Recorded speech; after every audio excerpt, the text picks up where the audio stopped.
जनक उवाच मयि अनन्तमहाम्बोधौ विश्वपोतयितस्ततः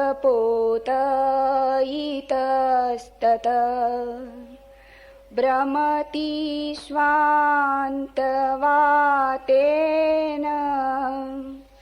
न ममास्ति असहिष्णुता मयि अनन्तमहाम्बोधौ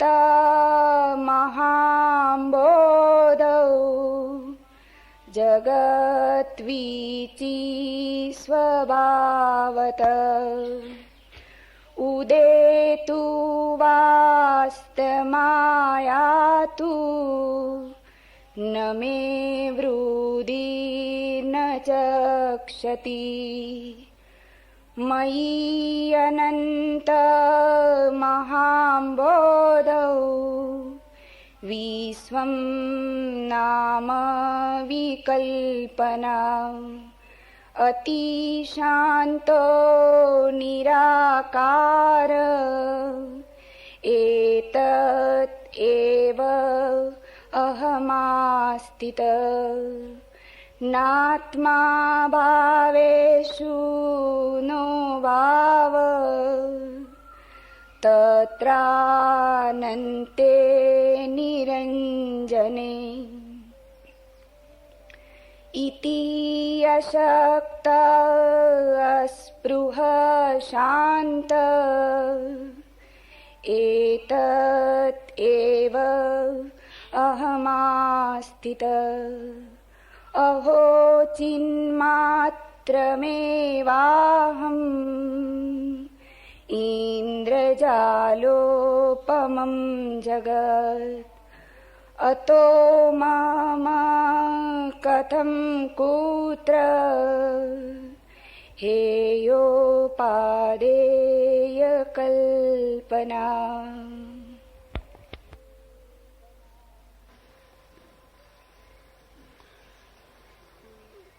सत्य को कहा नहीं जा सकता, इसलिए बार बार कहना पड़ता है। बार बार कह के भी पता चलता है कि फिर छूट गया, फिर छूट गया। जो कहना था वह नहीं समा पाया शब्दों में। अरब में एक कहावत है कि पूर्ण मनुष्य नहीं बनाया जा सकता, इसलिए परमात्मा रोज नए बच्चे पैदा करता जाता।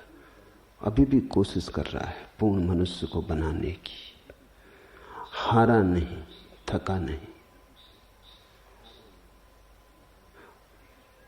हताश नहीं हुआ है। ठीक वैसी ही स्थिति सत्य के संबंध में भी है। सनातन से बुद्ध पुरुष कहने की चेष्टा करते रहे, हजार हजार ढंग से उस तरफ इशारा किया है, लेकिन फिर भी जो कहना था वो अनकहा रह गया है। उसे कहा ही नहीं जा सकता। स्वभाव से ही शब्द में बंधने की कोई संभावना नहीं। जैसे कोई मुट्ठी में आकाश को नहीं भर ले सकता। एक आश्चर्य की बात देखी, मुट्ठी बांधो तो आकाश बाहर रह जाता है, मुट्ठी खोल दो तो आकाश मुट्ठी में होता है। खुली मुट्ठी में तो होता है, बंधी मुट्ठी में खो जाता है। तो मौन में तो सत्य होता है, शब्द में खो जाता है। शब्द तो बंधी मुट्ठी, मौन खुला हाथ है। लेकिन फिर भी बुद्ध पुरुष कहने की चेष्टा करते हैं, करुणा वसात और सुबह की चेष्टा जारी है। सत्य भला न कहा जा सके, लेकिन सत्य को कहने की जो चेष्टा है वो चलती रहनी चाहिए, क्योंकि उसी चेष्टा में बहुत से सोए व्यक्ति जगते। सुन के सत्य मिलता भी नहीं, लेकिन सुन सुन के प्यास तो जग जाती है। सत्य की खोज की आकांक्षा तो प्रज्वलित हो जाती। मैं तुमसे कह रहा हूं जो कुछ, जान के कह रहा हूं कि तुम तक नहीं पहुंचेगा, लेकिन फिर भी जो मैं कहूंगा वो भला न पहुंचे। तुम्हारे जीवन के भीतर छिपी हुई अग्नि में घी का काम करेगा। अग्नि प्रज्वलित होगी। सत्य तुम्हें मिले ना मिले, लेकिन तुम्हारे भीतर सोई हुई अग्नि को ईंधन मिलेगा। इसी आशा में सारे शास्त्रों का जन्म हुआ। लेकिन अगर तुम सत्य को पकड़ने की चेष्टा में शब्द में उलझ जाओ तो चूक गए। जैसे कि कोई गीत तो कंठस्थ कर ले और गीत के भीतर छिपा हुआ अर्थ भूल जाए। तोतों को देखा, याद कर लेते हैं, राम नाम रटने लगते हैं, भजन भी दोहरा देते हैं। तुम शब्द सीख ले सकते हो, सुंदर शब्द उपलब्ध हैं, और तुम्हें ऐसी भ्रांति भी हो सकती है कि जब शब्द आ गया तो सत्य भी आ गया होगा। शब्द तो केवल खाली मंजूसा है, सत्य तो आता नहीं। इसलिए शब्द को कभी भूल के सत्य मत समझ लेना और शास्त्र को सिर पर मत ढोना। अष्टावक्र की ये महागीता है। इससे शुद्धतम वक्तव्य सत्य का कभी नहीं दिया गया और कभी दिया भी नहीं जा सकता। फिर भी तुम्हें याद दिला दूं, इन शब्दों में मत उलझ जाना। ये शब्द खाली हैं, ये बड़े प्यारे हैं। इसलिए नहीं कि इनमें सत्य है, ये बड़े प्यारे हैं क्योंकि जिस आदमी से निकले हैं उसके भीतर सत्य रहा होगा। ये बड़े प्यारे हैं क्योंकि जिस हृदय से उमगे हैं, जहां से उठे हैं, वहां सत्य का आवास रहा होगा। सदगुरु के पास या सद वचनों के सानिध्य में कुछ ऐसी घटना घटती है जैसे सुबह कुहासा घिरा हो और तुम घूमने गए हो तो एकदम भीग नहीं जाते। कोई वर्षा तो हो नहीं रही है कि तुम भीग जाओ, लेकिन अगर घूमते ही रहे तो वस्त्र धीरे धीरे आर्द्र हो जाते। वर्षा हो भी नहीं रही कि तुम भीग जाओ, कि तरबतर हो जाओ, लेकिन कुहासे में अगर घूमने गए हो तो घर लौट के पाओगे कि वस्त्र थोड़े गीले हो गए। सत्संग में ऐसा ही गीलापन आता, आर्द्रता आती, वर्षा नहीं हो जाती। लेकिन अगर तुम शास्त्र के शुद्ध वचनों को शांति से सुनते रहे और शब्दों में न उलझे तो कुहासे की तरह शब्दों के आसपास लिपटी हुई जो गंध आती वो तुम्हें सुगंधित कर जाएगी और तुम्हें प्रज्वलित कर जाएगी, तुम्हारे भीतर की मसाल को ईंधन बन जाएगी। कवि ने गीत लिखे नए नए बार बार, पर उसी एक विषय को देता रहा विस्तार, जिसे कभी पूरा पकड़ पाया नहीं, जो कभी किसी गीत में समाया नहीं। किसी एक गीत में वह अट गया दिखता तो कभी दूसरा गीत ही क्यों लिखता।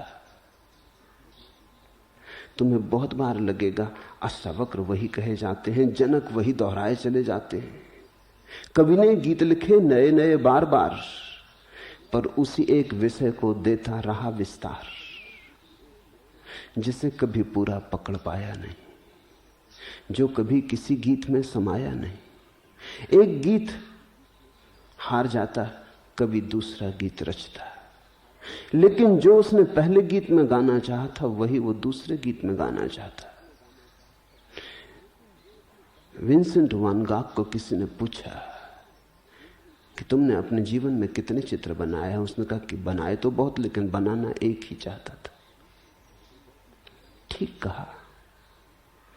उस एक को बनाने की चेष्टा में बहुत बने और वो एक हमेशा रह जाता, वो बन नहीं पाता। रविंद्रनाथ मरणशैया पर थे। उनकी आंखों से आंसू टपकते देखकर उनके एक मित्र ने कहा, आप और रोते हैं? अरे धन्यवाद दो, प्रभु ने तुम्हें सब कुछ दिया। तुमसे बड़ा महाकवि नहीं हुआ। तुमने 6000 गीत लिखे जो संगीत में बन सकते। पश्चिम में शैली की बड़ी ख्याति है, उसने भी 2000 ही गीत लिखे जो संगीत में बनता है। तुमने 6000 लिखे। और क्या चाहते हो? अब किस लिए रोते हो? अब तो शांति से विदा हो जाओ। रविन्द्रनाथ हंसने लगे। उन्होंने कहा, इसलिए रोता भी नहीं। इधर प्रभु से निवेदन कर रहा था भीतर भीतर, आंख में आंसू आ गए। निवेदन कर रहा था, ये भी कैसा मजाक है, अभी तो मैं साज बिठा पाया था, अभी गीत गाया कहां, अभी तो साज बिठा पाया था और ये विदा की बेला आ गई। ये कैसा अन्याय है। ये 6000 गीत जो मैंने गाए, ये तो सिर्फ साज का बिठाना था। जैसे तुमने देखा तबलची तबले को ठोंकता पीटता, वीणाकार वीणा को कसता, उस वीणा को कसने से जो आवाज निकलती है, तारों को खींचने से जांचने से जो आवाज निकलती है, उसे संगीत मत समझ लेना, वो तो केवल अभी आयोजन किया जा रहा है। रविन्द्रनाथ ने कहा अभी तो आयोजन पूरा होने को आया था, अब मैं गा सकता था ऐसा लगता था, और ये विदा होने का वक्त आ गया। ये कैसा अन्याय है। जिन्होंने भी कुछ कहने की कोशिश की है, सभी का यही अनुभव है। जो गाना है वो अनगाया रह जाता है, जो कहना है अनकहा छूट जाता है। फिर दूसरी तरफ से चेष्टा होती कि चलो इस आयाम से नहीं हुआ, दूसरे आयाम से हो जाएगा। ये शब्द काम ना आए, कोई और शब्द काम आ जाएंगे। इससे न जल सका दिया, किसी और बात से जल जाएगा। लेकिन दिया जल सकता नहीं, क्योंकि शब्द और सत्य का मिलन होता नहीं। फिर भी अगर तुमने शांति से सुना, तुमने अगर पिया, तो शब्द तो खो जाएगा, लेकिन शब्द के पास कुहासे की तरह जो आभा मंडल था, वो तुम्हारे भीतर की अग्नि को प्रज्वलित कर देगा। तुम प्यासे हो जाओगे। जनक के आज के सूत्र, पीछे जो सूत्र थे उन्हीं के सिलसिले में, उन्हीं की क्रमबद्धता में, पीछे के 4 सूत्र बड़े क्रांतिकारी थे, अब उन्हीं का विस्तार है। और वस्तुतः पूरी महागीता में उन्हीं का विस्तार होगा। उन 4 सूत्रों में जो मौलिक बात थी वो इतनी ही थी कि अष्टावक्र ने कहा है जनक को कि अब तू ज्ञान को उपलब्ध हो जा, और जनक कहते हैं ज्ञान को उपलब्ध हो जाऊं, ये भी आप कैसी बात कह रहे हैं। ज्ञान को उपलब्ध हो गया हूं, ये आप कैसी बात कर रहे हैं कि ज्ञान को उपलब्ध हो जाओ, जैसे कि ज्ञान मुझसे कुछ भिन्न हो। मेरा स्वभाव, मेरा बोध है, इति ज्ञानम, यही ज्ञान है। ये जो साक्षी का अनुभव हो रहा है, यही ज्ञान है। हो जाओ में तो ऐसा लगता है भविष्य में होगा, हो जाओ में तो ऐसा लगता है कुछ साधन करना पड़ेगा, विधान करना पड़ेगा, अनुष्ठान करना पड़ेगा। हो जाओ में तो ऐसा लगता है यात्रा करनी होगी, मंजिल भविष्य में है, मार्ग तय करना होगा। जनक ने कहा नहीं नहीं, आप मुझे उलझाने की कोशिश मत करें और आप मुझे ऐसे प्रलोभन न दें।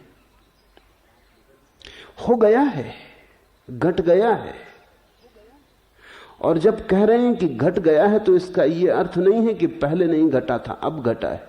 इसका इतना अर्थ है घटा तो सदा ही से था, मुझे ही बोध न था, मुझे स्मरण न था। संपत्ति तो मुझ में पड़ी थी, मैं उधर आंख को न ले गया, मैं कहीं और खोजता रहा। मिलने में कोई अड़चन न थी, मेरी गलत खोज ही अड़चन थी। ऐसा नहीं था कि मेरा श्रम पूरा नहीं था, मेरी साधना पूरी नहीं थी, या मेरे साधन अधूरे थे, या मैंने पूरी जीवन ऊर्जा को दांव पर ना लगाया था। ऐसा नहीं था।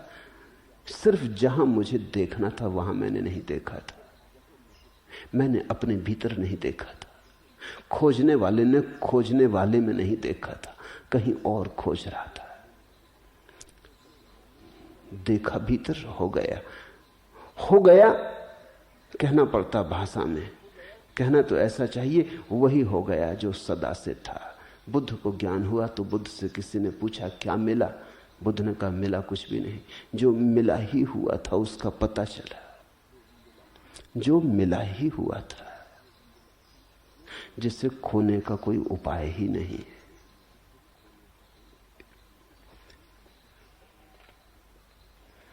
अष्टावक्र बड़े प्रसन्न हो रहे होंगे सुन के जनक के उत्तर।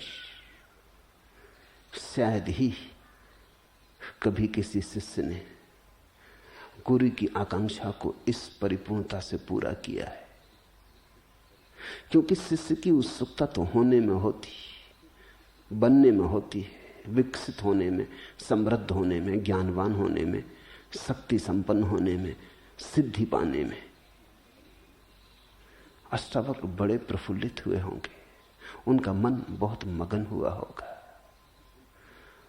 क्योंकि जो जनक कह रहे थे वही अष्टावक्र सुनना चाहते थे। तेरे हुस्ने जवाब से आई मेरे रंगी सवाल की खुशबू। जरूर जनक के जवाब में अपने सवाल की आत्यंतिक सुगंध को अष्टावक्र ने अनुभव किया होगा। इधर भीतर तो वो प्रफुल्लित हो रहे होंगे, लेकिन बाहर उन्होंने रख बड़ा कठोर बना रखा है। बाहर तो परीक्षक है, बाहर तो आंखें जांच रही, पैनी धार आंखों की जनक के हृदय को काट रही। गुरु को कठोर होना ही चाहिए, यही उसकी करुणा है। वो तो आत्यंतिक स्थिति में ही कहेगा कि ठीक, उसके पहले नहीं। जब तक जरा सी भी संभावना है भूल भटक की, तब तक वो कुरेदा जाएगा, तब तक वो काटे जाएगा, तब तक वो और उपाय करेगा कि तुम फंस जाओ, और उपाय करेगा कि कहीं तुमसे भूल चूक हो जाए। जनक ने कहा, मुझ अंतहीन महासमुद्र में विश्वरूपी नाव अपनी ही प्रकृत वायु से इधर उधर डोलती है, मुझे असहिष्णुता नहीं है। ये सूत्र इतना सरल मालूम होता है, लेकिन बड़ा गहन है। इसमें उतरने की कोशिश करो, खूब ध्यान से सुनोगे तो ही उतर सकोगे। इस सूत्र का यह अर्थ हुआ कि दुख आए चाहे सुख, दोनों ही प्रकृति से उत्पन्न हो रहे हैं। मेरे चुनाव की सुविधा कहां है? मुझसे पूछता कौन है? जैसे समुद्र में लहरें उठ रही हैं,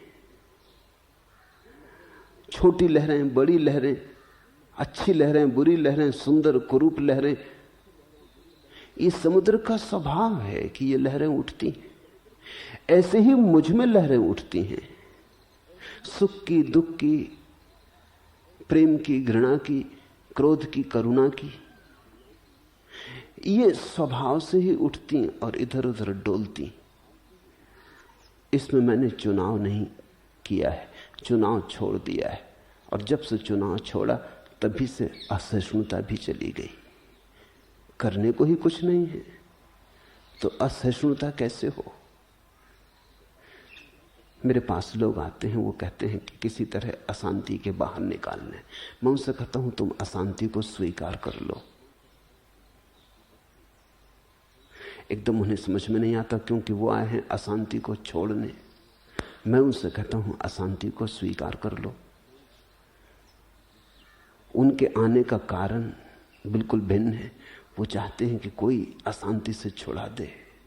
कोई विधि होगी, कोई उपाय होगा, कोई औषधि होगी, कोई मंत्र तंत्र, कुछ यज्ञ हवन, कुछ होगा जिससे अशांति छूट जाएगी। और दुनिया में 100 गुरुओं में 99 ऐसे हैं कि तुम जाओगे तो वो जरूर तुम्हें कुछ कह देंगे कि ये करो तो अशांति छूट जाएगी। मेरी अड़चन ये है कि मैं जानता हूं अशांति को छोड़ने का कोई उपाय ही नहीं, स्वीकार करने का उपाय है। और स्वीकार करने में अशांति विसर्जित हो जाती है। मैं जब कहता हूं अशांति विसर्जित हो जाती तो तुम ये मत समझना कि अशांति छूट जाती। अशांति होती रहे या न होती रहे, तुम अशांति से छूट जाते हो। तुमसे अशांति छूटे या न छूटे, तुम अशांति से छूट जाते हो। इस मन की व्यवस्था को समझें। मन अशांत है, तुम कहते हो शांत होना चाहिए। मन तो अशांत था, एक और नई अशांति तुमने जोड़ी कि अब शांत होना चाहिए। मन की अशांति को समझो। तुम्हारे पास 10,000 रुपए हैं, तुम 10 लाख चाहते थे, इसलिए मन अशांत है। जितना है उससे तुम तृप्त न थे। जो नहीं है वो तुम मांग रहे थे। नहीं की मांग से अशांति आई। अशांति आती अभाव से। जो है उससे अशांति कभी नहीं आती, जो नहीं है उसकी मांग से आती। जो पत्नी तुम्हारी है उससे सुंदर चाहिए, जो पति तुम्हारा है उससे ज्यादा यशस्वी चाहिए, जो बेटा तुम्हारा है उससे ज्यादा बुद्धिमान चाहिए, जैसा मकान है उससे बड़ा चाहिए, जितनी तुम्हारी प्रतिष्ठा है उससे गहरी चाहिए, जो पद तुम्हारे पास है उससे आगे का पद चाहिए। अशांति आती है उसकी मांग से जो तुम्हारे पास नहीं। फिर जब तुम अशांत हो गए तो अब तुम एक नई बात मांगना शुरू करते हो। पुराना जाल तो कायम है और उसी जाल का गणित और फैलता है। अब तुम कहते हो मुझे शांति चाहिए। अब शांति नहीं है तुम्हारे पास, अब तुम्हें शांति चाहिए। तुम समझे, इसका मतलब हुआ कि अब जाल और भी जटिल हो जाएगा। जो आदमी साधारणता अशांत है और शांति की झंझट में नहीं पड़ा है, वो उस आदमी से ज्यादा शांत होता है जो शांत होने चाहने की झंझट में पड़ गया। ये एक और उपद्रव हुआ। अशांत तो तुम थे ही, तर्क था कि जो नहीं है वो होना चाहिए। अब शांति नहीं है, शांति होना चाहिए। एक और नई झंझट शुरू हुई। जो तथाकथित धार्मिक लोग हैं उनसे ज्यादा अशांत व्यक्ति तुम दूसरे ना पाओगे। सांसारिक व्यक्ति उतने अशांत नहीं है। मंदिरों में, मस्जिदों में झुके लोग, पूजा गृहों में बैठे लोग, तपस्या उपवास करते लोग तुम्हें जितने अशांत दिखाई पड़ेंगे, उतने तुम्हें साधारण लोग होटलों में बैठे चाय पीते, अखबार पढ़ते, उतने अशांत न दिखाई पड़ेंगे। कम से कम उनके पास एक ही अशांति है, वो संसार में कुछ पाना चाहते हैं। धार्मिक व्यक्ति के पास दोहरी अशांति है, वो परलोक में भी कुछ पाना चाहता है। न केवल परलोक में कुछ पाना चाहता है, यहां भी शांति पाना चाहता है, आनंद पाना चाहता है, ध्यान पाना चाहता है। और सारा जाल इतना ही है कि तुम अगर कुछ पाना चाहते हो तो तुम और अशांत होते जाओगे। मैं कहता हूं जब कोई शांति की खोज में आता कि तुम अशांति को स्वीकार कर लो। उसे समझाता हूं, कभी कभी उसकी समझ में भी आ जाता है ये बात कठिन है। अशांति को स्वीकार कर लो तो फिर शांत कैसे होंगे? तुम्हारी बात भी मेरी समझ में आती, लेकिन मैं तुमसे कहता हूं जब भी कोई शांत हुआ है, अशांति को स्वीकार करके हुआ है। सुन के मुझे, समझ के मुझे कोई राजी हो जाता है कि अच्छा तो स्वीकार कर लेते हैं, फिर शांत हो जाएंगे। स्वीकार कर लेते हैं फिर शांत हो जाएंगे। कब तक शांत होंगे? चलो स्वीकार कर लेते। तो मैं उनसे कहता हूं ये तो तुमने स्वीकार किया ही नहीं, अभी भी तुम्हारी मांग तो कायम है कि शांत होना है। स्वीकार करने का अर्थ है जैसा है वैसा है, अन्यथा हो नहीं सकता। जैसा है वैसा ही होगा, जैसा हुआ है वैसा ही होता रहा है। जब तुम इस भांति स्वीकार कर लेते हो तो पीछे ये प्रश्न खड़ा नहीं होता कि स्वीकार करने से हम शांत हो जाएंगे। और शांति उसी घटना की स्थिति है जब जो है स्वीकार है। फिर कैसे अशांत होगे बताओ मुझे? फिर क्या उपाय है अशांत होने का?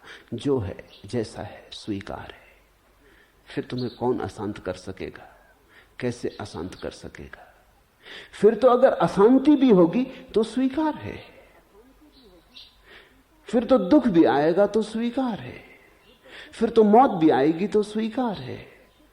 तुमने चुनाव छोड़ दिया, तुमने संकल्प छोड़ दिया, तुम समर्पित हो गए, तुमने कहा जो है वही है। और उसी दिन वो महाक्रांति घटती है जिसका इस सूत्र में इंगित है। मई अनंत महाबोधो विश्व पोता इतस्ततः।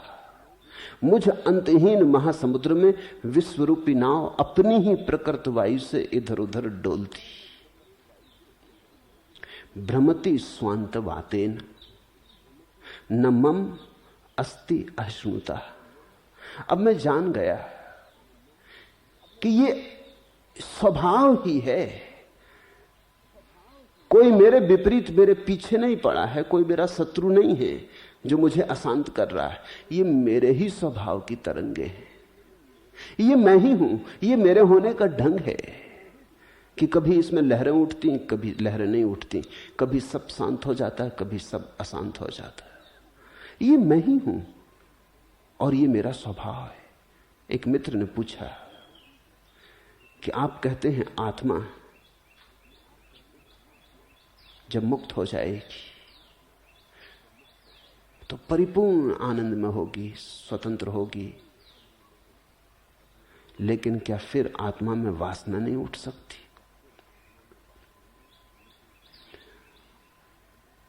और अगर वासना फिर नहीं उठ सकती तो पहले ही वासना क्यों उठी? क्योंकि आत्मा तो स्वभाव से ही स्वतंत्र है, शुद्ध बुद्ध है।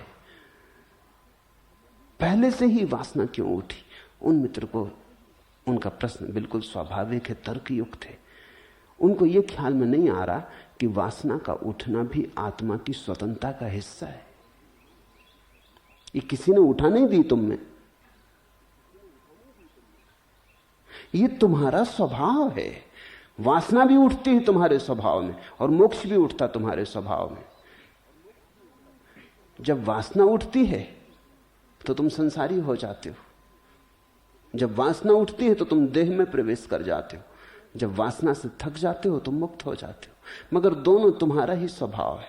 ऐसा नहीं है कि वासना कोई शैतान तुम में डाल रहा है और मोक्ष तुम लाओगे। वासना भी तुम्हारी, मोक्ष भी तुम्हारा। और जिसने ऐसा समझ लिया उसे एक बात ख्याल में आ जाएगी कि अगर आत्मा में वासना न उठ सके तो वो आत्मा मुक्ति ही नहीं। क्योंकि मुक्ति ऐसी क्या मुक्ति हुई? अगर तुमको स्वर्ग ही जाने की मुक्ति हो और नर्क जाने के लिए दरवाजे ही बंद हो और जा ही ना सको तो ये मुक्ति कोई पूरी मुक्ति ना हुई। इस स्वर्ग भी बेमजा हो जाएगा, इसका भी स्वाद खो जाएगा, मुंह कड़वाहट से भर जाएगा स्वर्ग में जाके। स्वर्ग का मजा ही यह है कि नर्क जाने की भी सुविधा है। सुख का मजा यही है कि दुखी होने की सुविधा है। विपरीत के कारण ही जीवन में सारा रंग है, सारा संगीत है। अगर विपरीत न हो तो सब संगीत खो जाए। वीणा वादक अंगुलियों से तार को छेड़ता है तो संगीत है। अंगुलियां और तार में जो संघर्ष होता है वही संगीत है। संघर्ष बंद हो जाए, संगीत शून्य हो जाए, संगीत खो जाए। स्त्री और पुरुष के बीच जो विपरीतता है वही प्रेम है। अगर विपरीत समाप्त हो जाए, प्रेम विदा हो जाए। संसार और मोक्ष के बीच जो विकल्प है वही स्वतंत्रता है। स्वतंत्रता का मतलब यह है कि अगर मैं चाहूं तो मैं नरक की आखिरी परत तक जा सकता हूं, कोई मुझे रोकने वाला नहीं। और अगर मैं चाहूं तो स्वर्ग की सब ऊंचाइयां मेरी हैं, मुझे कोई रोकने वाला नहीं। ये मेरा निर्णय है और ये दोनों मेरे स्वभाव हैं। नरक मेरी ही निम्नतम दशा है, स्वर्ग मेरी ही उच्चतम दशा है। समझो कि नरक मेरे पैर हैं और स्वर्ग मेरा सिर है, मगर दोनों मेरे हैं और भीतर मेरा खून दोनों को जोड़े हुए है। भ्रमति स्वांत वातेन, अपनी ही हवा है, उसी से भ्रम पैदा हो रहा है। डमाडोल होती नौका। मुझ अंतहीन महासमुद्र में विश्वरूपी नाव अपनी ही प्रकृत वायु से इधर उधर डोलती। मुझे असहिष्णुता नहीं है। जनक कहते हैं अब मैं चुनाव नहीं करना चाहता। मैं ये नहीं चाहता कि नाव न डोले, क्योंकि वो मेरा आकर्षण की नाव न डोले मेरे मन का तनाव बनेगा। जब भी तुमने कुछ चाहा, जब भी तुमने चाहे कि तनाव पैदा हुआ, जब भी तुमने स्वीकार किया जो है, तभी तनाव खो गया। अगर तुमने चाहा कि अज्ञान हटे और ज्ञान आए, उपद्रव शुरू हुआ। अगर तुमने चाहा कि वासना मिटे, निर्वासना आए, पड़े तुम झंझट में। अगर तुमने चाहा संसार से मुक्ति हो, मोक्ष बने मेरा साम्राज्य, अब तुमने एक तरह की परेशानी मोल ली जो तुम्हें चैन न देगी। जनक बड़ी अद्भुत बात कह रहे हैं। जनक कह रहे हैं संसार और मोक्ष दोनों ही मुझ में उठती तरंगे हैं। अब मैं चुनाव नहीं करता, जो तरंग उठती है देखता रहता हूं। ये भी मेरी है, ये भी स्वाभाविक है। देखा इस स्वीकार भाव को, फिर कैसी असहिष्णुता, फिर तो सहिष्णुता बिल्कुल ही नैसर्गिक होगी। जो हो रहा है हो रहा है। बड़ी कठिन है ये बात स्वीकार करनी, क्योंकि अहंकार के बड़े विपरीत है। कोई मेरे पास आया और कहने लगा मैं महाक्रोधी हूं, मुझे क्रोध से मुक्त होना। मैंने उससे पूछा कि तू महाक्रोधी क्यों है, इसको थोड़ा समझ। अहंकार के कारण होगा। उसने कहा आप ठीक कहते। और मैंने कहा उसी अहंकार के कारण तू कहता है कि मुझे क्रोध से बाहर होना है, क्योंकि क्रोध के कारण अहंकार को चोट लगती। तो क्रोध के पीछे भी अहंकार है और अक्रोधी बनने के पीछे भी अहंकार है। जब भी तू क्रोध करता है तो तेरी प्रतिमा नीचे गिरती, तेरे अहंकार को भाता नहीं। तू चाहता है कि लोग तुझे संत की तरह पूछें, चरण छुए। तेरे क्रोध के कारण वो सब गड़बड़ हो जाता है। तेरा कोई चरण नहीं छूता। चरण कौन तेरे छुए, तेरे नमस्कार कौन करे तुझे।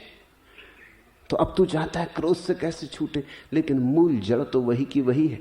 जिसके कारण तू क्रोध करता था, जिस अहंकार के कारण, वही अहंकार अब संत महात्मा बन जाना चाहता है। इसे समझ और अब तू चुनाव छोड़ दे। मैं तुझसे कहता हूं तू क्रोधी है, तू राजी हो जा। ठीक है, मैं क्रोधी हूं और क्रोध के जो परिणाम है वो होंगे। कोई तुझे सम्मान नहीं देगा, ठीक है, बिल्कुल ठीक है। सम्मान देना ही क्यों चाहिए। कोई तेरा अपमान करेगा, ठीक है, क्रोधी हूं इसलिए अपमान होता है। समझने की कोशिश करना। अगर ये व्यक्ति क्रोध को समझ ले, स्वीकार कर ले, तो क्या क्रोध बचेगा।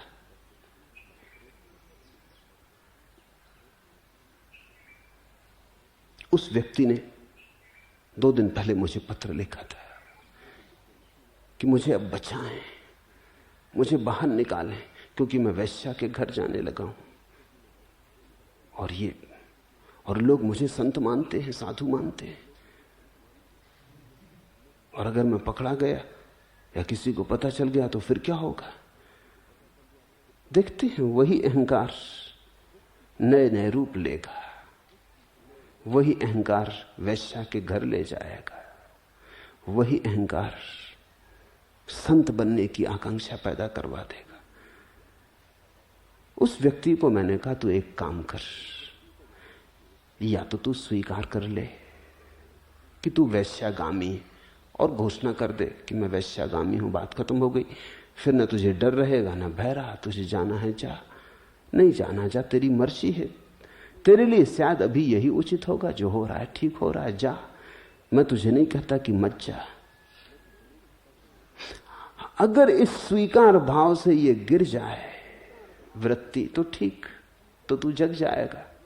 तब जागरण को स्वीकार कर लेना, अभी सोने को स्वीकार कर।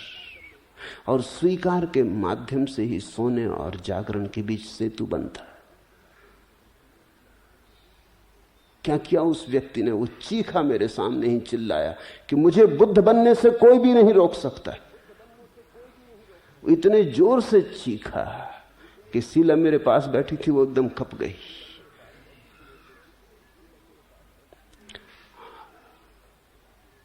वही क्रोध, वही अहंकार नए नए रूप ले लेता। अब बुद्ध बनने से कोई नहीं रोक सकता, जैसे कि मैं उसको बुद्ध बनने से रोक रहा हूं, क्योंकि मैंने उससे कहा स्वीकार कर ले।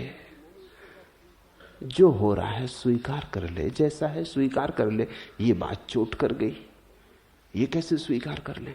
बुरा से बुरा आदमी भी ये स्वीकार नहीं करता कि मैं बुरा हूं, इतना ही मानता है कि कुछ बुराई मुझ में है। हूं तो मैं आदमी अच्छा, देखो अच्छा होने की कोशिश में लगा हूं, पूजा करता, प्रार्थना करता, ध्यान करता, साधु सत्संग में जाता, आदमी तो मैं अच्छा हूं। जरा कमजोरी है, थोड़ी थोड़ी बुराई कभी हो जाती, मिट जाएगी धीरे धीरे, कभी नहीं मिटेगी, क्योंकि ये अच्छाई तुम्हारी बुराई को छिपाने का भर उपाय है।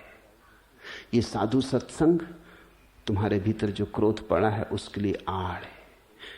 ये अच्छी अच्छी बातें और ये अच्छी अच्छी कल्पनाएं कि कभी तो संत हो जाऊंगा, बुद्ध बनने से कोई भी मुझे रोक नहीं सकता,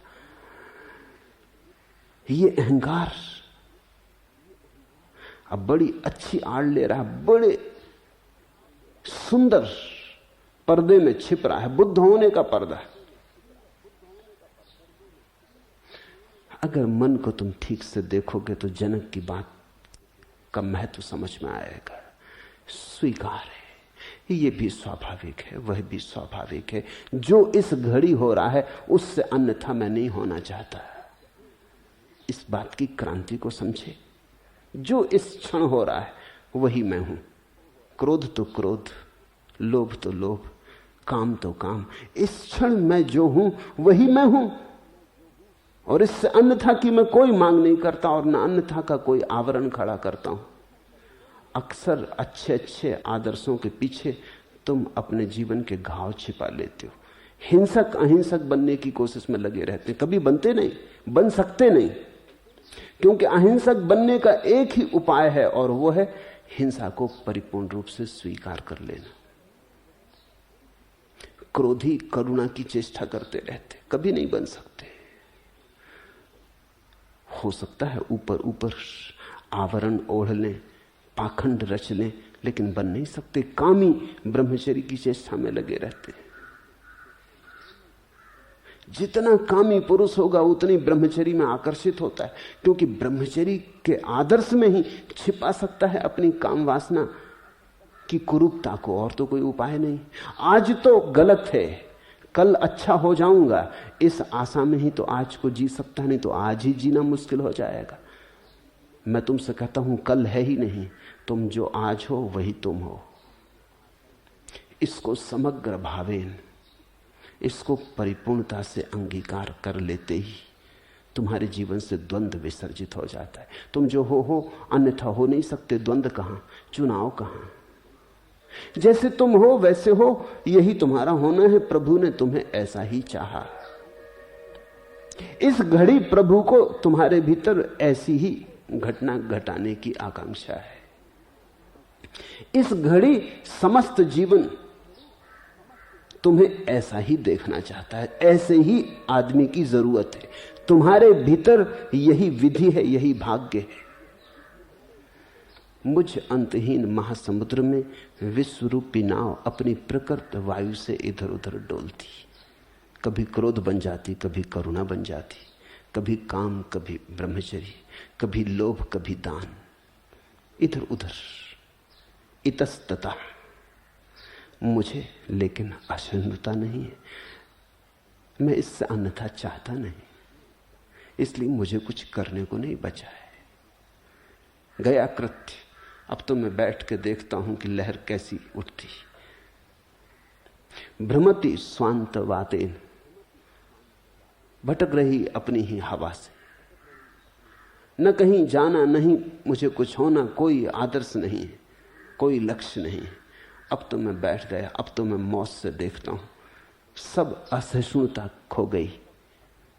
जब तुम कहते हो मैं क्रोधी हूं और मुझे अक्रोधी होना है, तो इसका अर्थ समझे, तुम क्रोध के कारण बहुत असहिष्णु हो रहे हो। तुम क्रोध को धैर्य के साथ स्वीकार नहीं कर रहे, तुम बड़े अधैर्य में। तुम कहते हो क्रोध, और मैं मुझ जैसा पवित्र पुरुष हो क्रोध करे? नहीं, ये बात जचती नहीं। मुझे क्रोध से छुटकारा चाहिए, मुझे मुक्त होना है।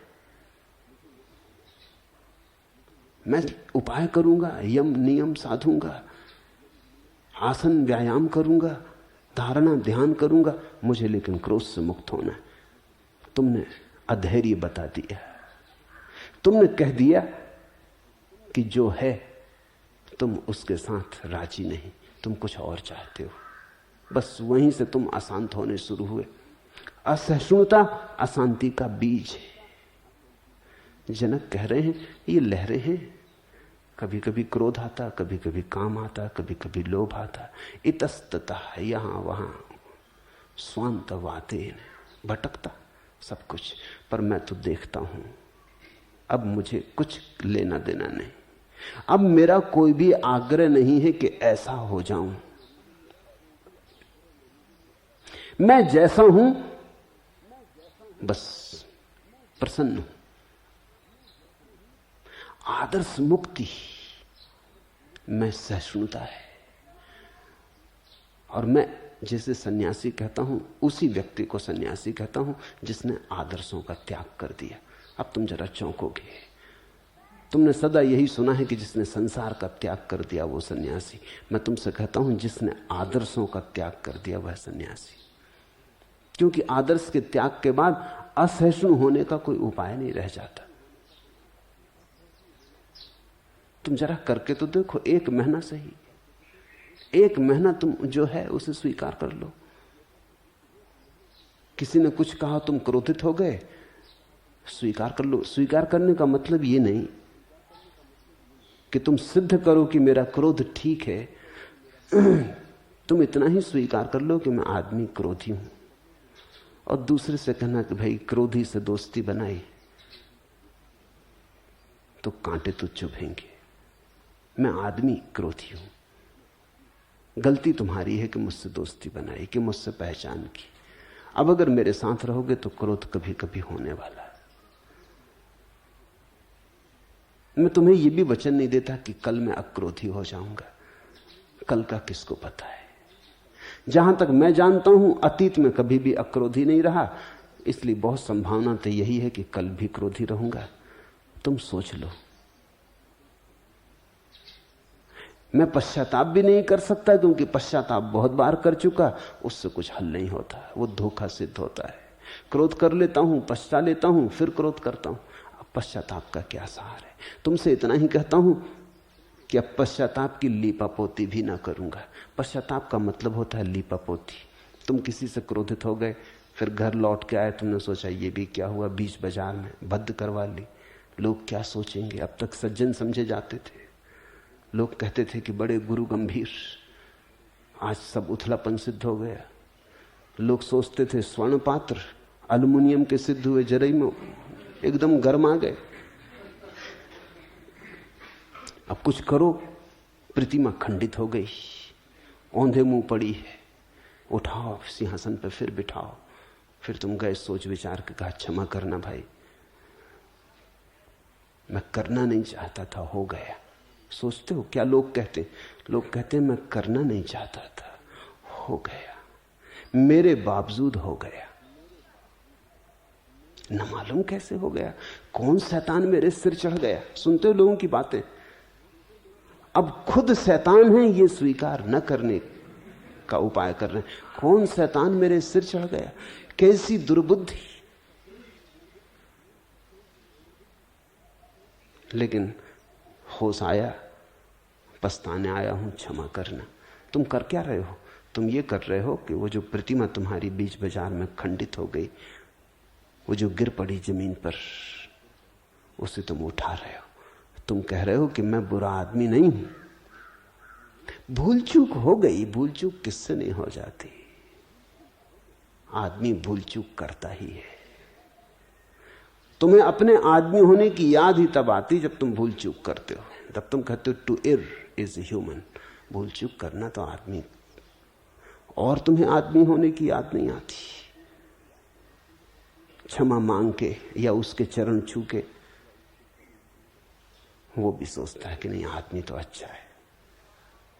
वो भी क्यों सोचता है आदमी अच्छा? क्रोध करके तुमने उसके अहंकार को चोट पहुंचा दी थी तो वो नाराज था। अब तुमने उसके पैर छू लिए, फूल चढ़ाए, गुलदस्ता भेंट कर आए, वो भी सोचता है ना आदमी तो अच्छा। वो क्यों सोचता है? तुमसे उसे भी कुछ लेना नहीं देना नहीं, न तुम्हें उससे कुछ लेना देना है। वो सोचता है आदमी अच्छा है क्योंकि अब तुमने उसके अहंकार पे फूल रख दी। घड़ी भर पहले चांटा मार आए थे तो वो तमतमा गया था, बदला लेने की सोच रहा था, अदालत में जाने की सोच रहा था, तुम फूल रखा है, झंझट बची, अदालत भी बची, प्रतिष्ठा तुम्हें मिली, उसका अहंकार भी प्रतिष्ठित हो गया, तुम्हारा भी प्रतिष्ठित हो गया, संसार फिर वैसा ही चल पड़ा जैसा तुम्हारे चांटा मारने के पहले चल रहा था। फिर जगह पे आ गई चीजें, फिर वहीं के वहीं खड़े हो गए जहां थे।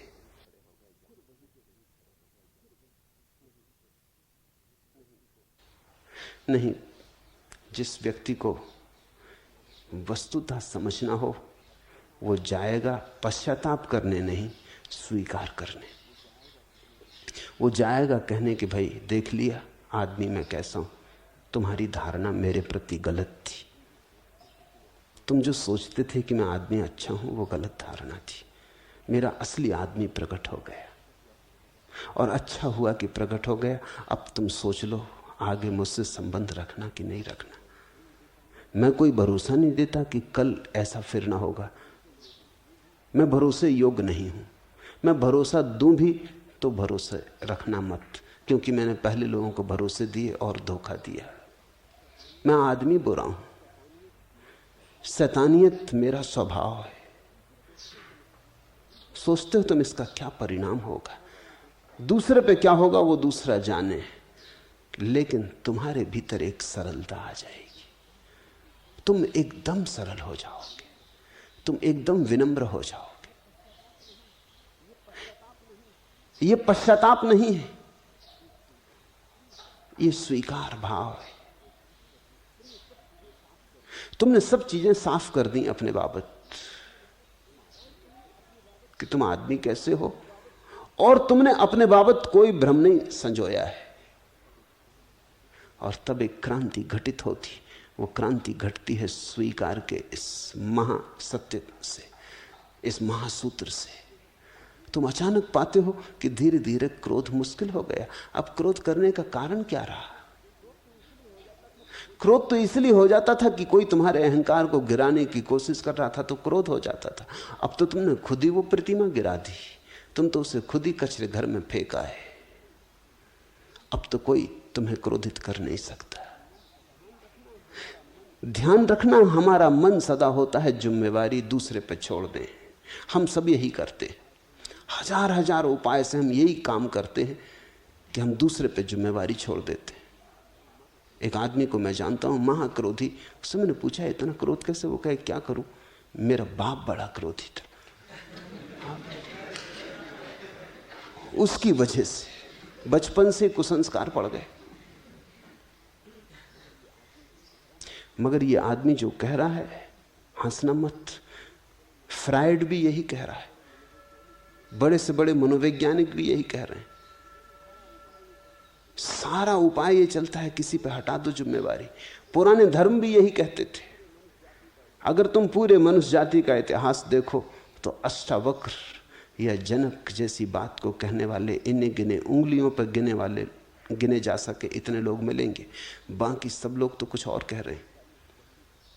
ईसाईयत कहती है कि परमात्मा ने आदम को और हव्वा को स्वर्ग के बगीचे से बाहर खदेड़ दिया क्योंकि उन्होंने आज्ञा का उल्लंघन किया था।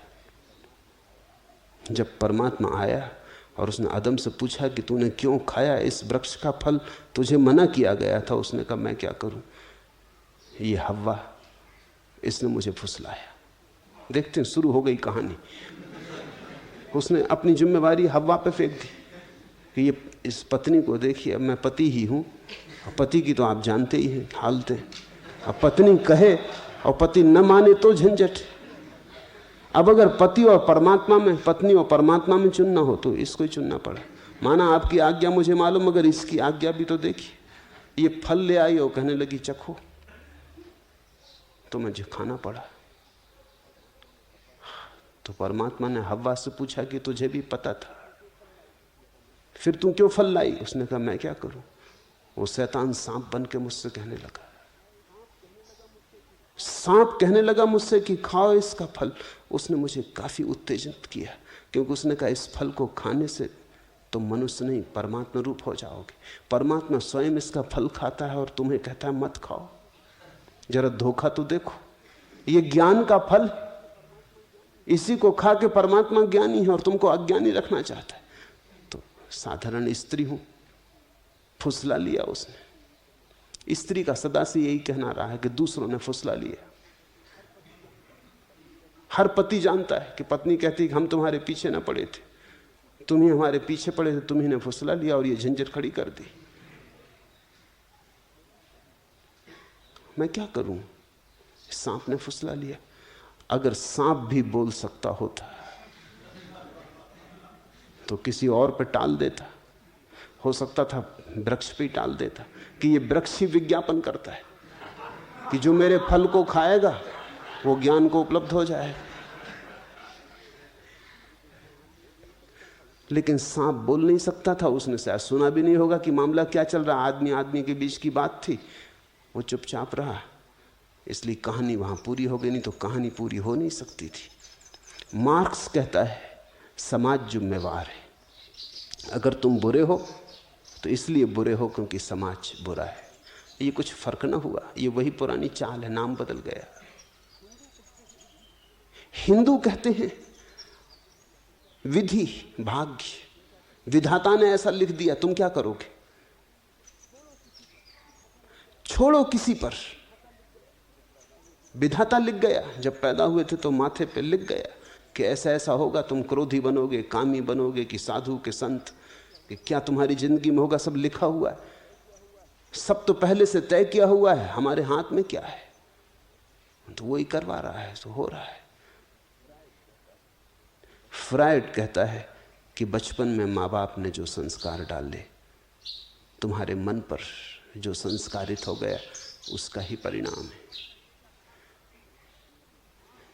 लेकिन ये सब तरकीबें हैं एक बात से बचने की कि ये मेरा स्वभाव है, ये जो भी हो रहा है मेरा स्वभाव है। इस महत सत्य से बचने की सब तरकीबें हैं, इजादें हैं, आविष्कार हैं कि कैसे हम टाल दें। और मैं उसी को हिम्मतवर कहता हूं। वही है साहसी जो जनक की भांति कह दे कि अपनी ही प्रकृति वायु से इधर उधर डोलती हुई लहरें हैं। भ्रमति स्वांतः वातेन मम असहिष्णुता न अस्ति। मुझे कोई असहिष्णुता नहीं है। मैं इसमें कुछ फर्क नहीं करना चाहता। गुरुदेव अष्टावक्र उन्होंने कहा जो है मैं राजी हूं। मेरे राजीपन में जरा भी नानुच नहीं है। इससे महाक्रांति का उदय होता है। इस सत्य को जिस दिन तुम देख पाओगे, तुम पाओगे बिना कुछ किए सब हो जाता है। मुझ अंतहीन महासमुद्र में जगत रूपी लहर स्वभाव से उदय हो चाहे मिटे। सुनो, मुझ अंतहीन महासमुद्र में जगत रूपी लहर स्वभाव से उदय हो चाहे मिटे। मेरी न वृद्धि है और न हानि है, न यहां कुछ खोता न यहां कुछ कमाया जाता। फिर क्या फिक्र? न तो क्रोध में कुछ खोता है और न करुणा में कुछ कमाया जाता है। बड़ी अद्भुत बात है। ये सब सपना है। मई अनंत महाबोधो जगद्वीच स्वभावतः। स्वाभाविक रूप से उठ रही हैं जगत की लहरें, छोटी बड़ी अनेक अनेक रूप, अच्छी बुरी, शोरगुल, उपद्रव करती, शांत, सब तरह की लहरें उठ रही हैं। उदेतु वास्त मायातु न में वृद्धिन न क्षति। न तो वृद्धि होती न क्षति होती। कुछ भी मेरा तो कुछ आता जाता नहीं।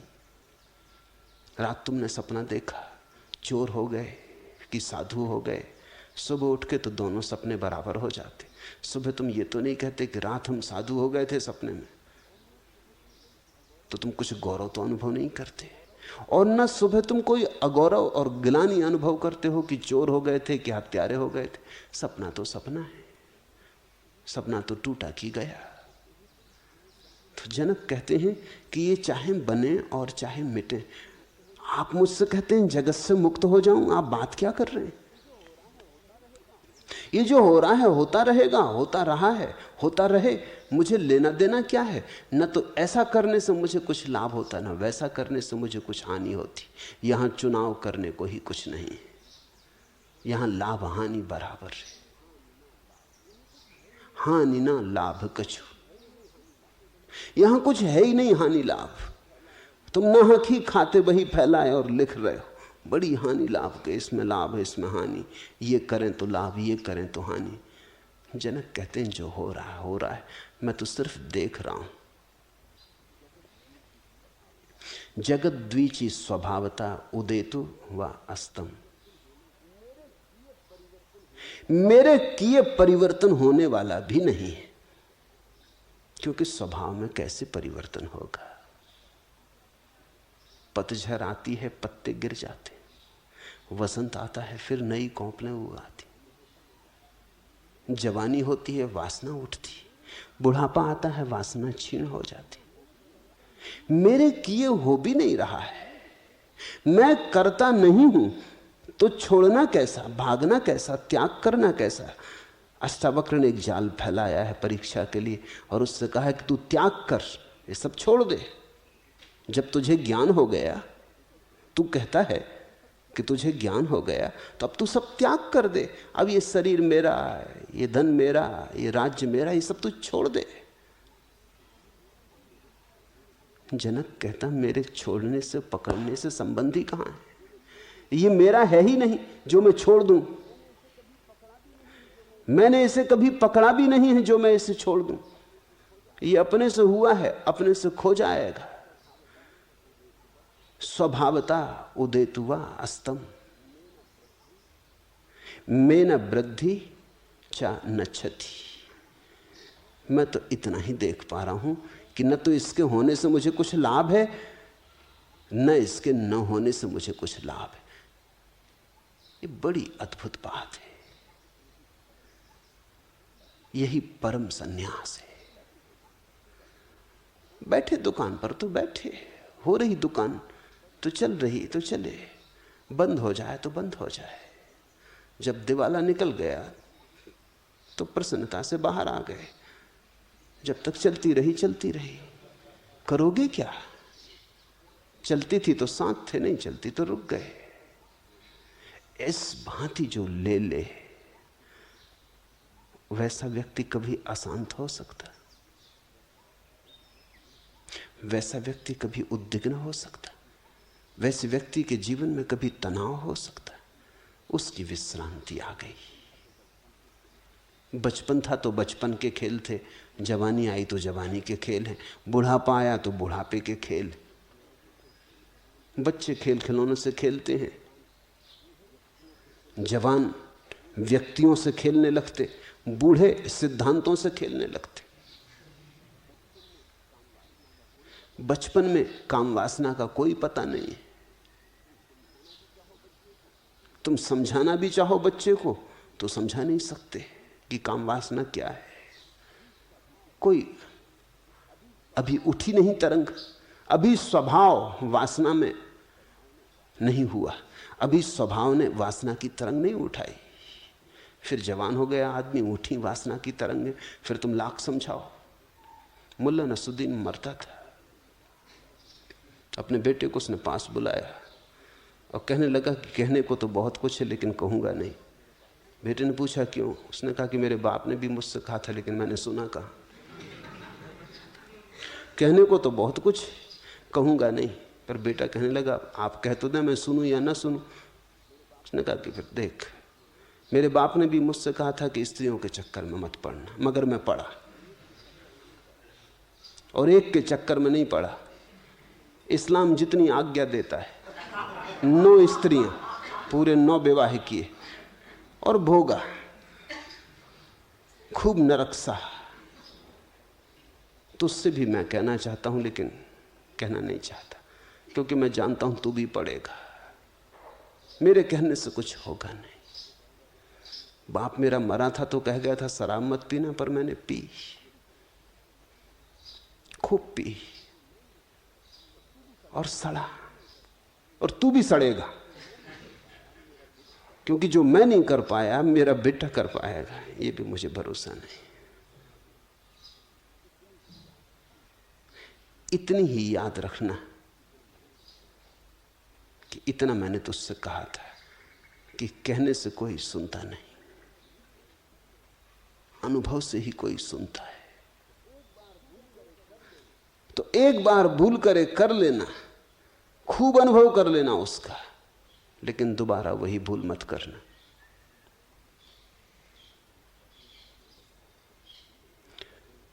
और अगर तू मुझे मौका दे, वो कहने लगा, तो इतना कहना चाहता हूं, स्त्रियों की झंझट में तू पड़ेगा, लेकिन एक समय में एक ही स्त्री की झंझट में पड़ना, अगर इतना भी संयम साध सके तो काफी है। आदमी के भीतर कुछ होता है जो स्वाभाविक है। जवान होता आदमी तो वासना उठेगी। बूढ़े सोचते हैं कि उन्हें कोई बड़ी भारी संपदा मिल गई, क्योंकि अब उनमें वासना के प्रति वैसा राग नहीं रहा, या उनमें वैराग्य उठ रहा है। ये बुढ़ापे का खेल है वैराग्य। राग जवानी का खेल है, वैराग्य बुढ़ापे का खेल है। जैसे राग स्वाभाविक है एक खास उम्र में, एक खास उम्र में वैराग्य स्वाभाविक है।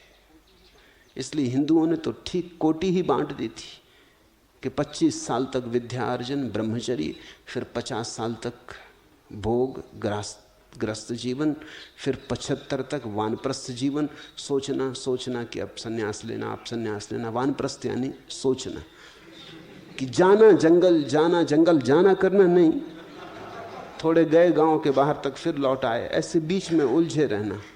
फिर 75 के बाद संन्यास, अगर मौत इसके पहले ना आ जाए तो। अक्सर तो मौत इसके पहले आ जाएगी और तुम्हें सन्यासी होने की झंझट नहीं पड़ेगी। अगर मौत ना आ जाए इसके पहले तो सन्यास। 75 के बाद हिंदुओं ने सन्यास रखा। हिंदुओं की सोचने की पद्धति बड़ी वैज्ञानिक है, क्योंकि 75 के बाद सन्यास वैसा ही स्वाभाविक है जैसे जवान आदमी में वासना उठती, तरंगें उठती, महत्वाकांक्षा उठती, धन कमा लूं, पद प्रतिष्ठा कर लूं। ठीक एक ऐसी घड़ी आती जब जीवन ऊर्जा रिक्त हो जाती, चुक जाती, तुम थक चुके होते, तब वैराग्य उठने लगता। थकान वैराग्य ले आती। ये पद्धति हिंदुओं की साफ वैज्ञानिक है, और इसीलिए बुद्ध और महावीर दोनों ने इस पद्धति के खिलाफ बगावत की। उन्होंने कहा कि जो वैराग्य 75 के बाद उठता वो कोई वैराग्य, वो तो यंत्रवत है, वो तो उठता ही है, वो तो मौत करीब आने लगी उसकी छाया है, वो कोई वैराग्य है। वैराग्य तो वो है जो भरी जवानी में उठता। बुद्ध और महावीर ने जो क्रांति की, उस क्रांति का भी तर्क यही है। वो कहते हैं मान लिया तुम्हारा हिसाब तो ठीक है, लेकिन जो 75 साल के बाद सन्यास उठेगा वो कोई उठा। इस फर्क को समझना है। जैन या बौद्ध, उनकी संस्कृति श्रमण संस्कृति कहलाती। श्रम वहाँ मूल्यवान है, पुरुषार्थ वहाँ, विधि भाग्य स्वभाव इन सब की कोई व्यवस्था नहीं। वहाँ तो तुम्हारा संकल्प और श्रम। इसलिए स्वभावतः उन्होंने जवानी में सन्यास को डालने की चेष्टा की, क्योंकि जवान आदमी श्रम करेगा तो सन्यासी हो सकेगा, संकल्प से जूझेगा, संघर्ष करेगा तो सन्यासी हो सकेगा। इसलिए तुम जैन सन्यासी को जितना अहंकारी पाओगे, उतना हिंदू सन्यासी को न पाओगे। और मुसलमान सन्यासी को तो तुम बिल्कुल ही अहंकारी न पाओगे, क्योंकि उसने कुछ छोड़ा ही नहीं है, सिर्फ समझा है, कर्ता का कोई भाव ही नहीं है। जैन सन्यासी बहुत अहंकारी होगा, क्योंकि उसने बहुत कुछ किया है, भरी जवानी में या बचपन में सब छोड़ दिया है। धन द्वार घर वासना महत्वाकांक्षा उठ तो रही हैं भीतर तरंगे, वो उन्हें दबाए बैठा है। तो वो जितना उनको दबाता है उतना ही वो चाहता है सम्मान मिले, क्योंकि वो काम तो बड़ा मेहनत का कर रहा है, कठिन काम कर रहा है। मुल्ला नसरुद्दीन ने एक दफ्तर में नौकरी की दरखास्त दी थी, और जब वो इंटरव्यू देने गया तो उस दफ्तर के मालिक ने पूछा कि तुम्हें टाइपिंग आती है, तुमने टाइपिस्ट के लिए दरखास्त दी? मुल्ला नसरुद्दीन ने कहा नहीं, आती तो नहीं। तो उसने कहा हद हो गई, जब टाइपिंग नहीं आती तो दरखास्त क्यों दी? और फिर न केवल इतना, हद हो गई, तुमने इसमें तनख्वाह दुगनी मांगी। मुल्ला ने कहा इसलिए तो मांगी दुगनी कि अगर टाइपिंग आती तो आधे से कर देते काम, आती तो है नहीं, मेहनत बहुत पड़ेगी। मेहनत का तो सोचो। तो जवानी में जो सन्यास हो जाए तो वो आदमी बहुत अहंकार की प्रतिष्ठा मांगेगा। वो कहता जरा देखो भी तो, जवान हूं अभी,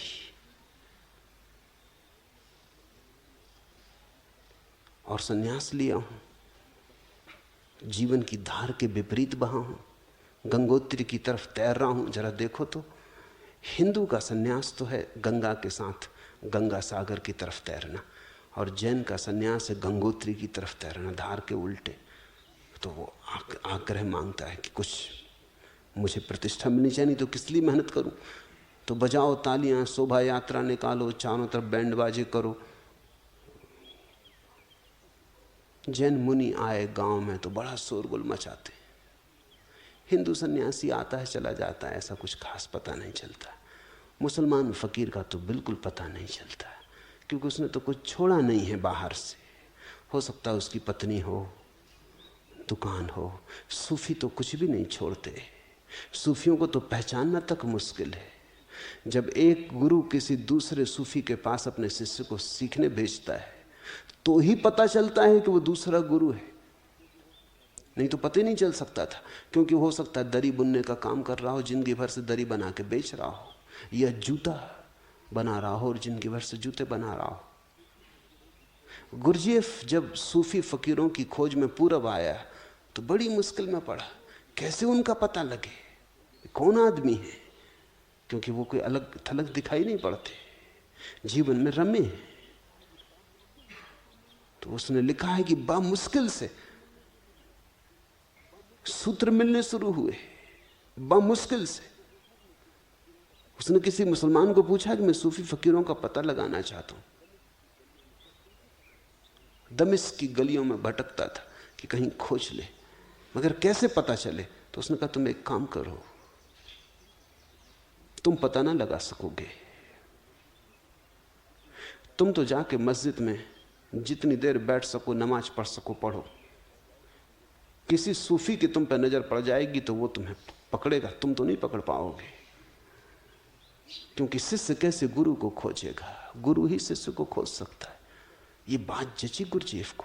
वो बैठ गया मस्जिद में, दिन भर बैठा रहता, आधी आधी रात तक वहां बैठ के नमाज पढ़ता रहता। किसी की तो नजर पड़ेगी, और नजर पड़ी।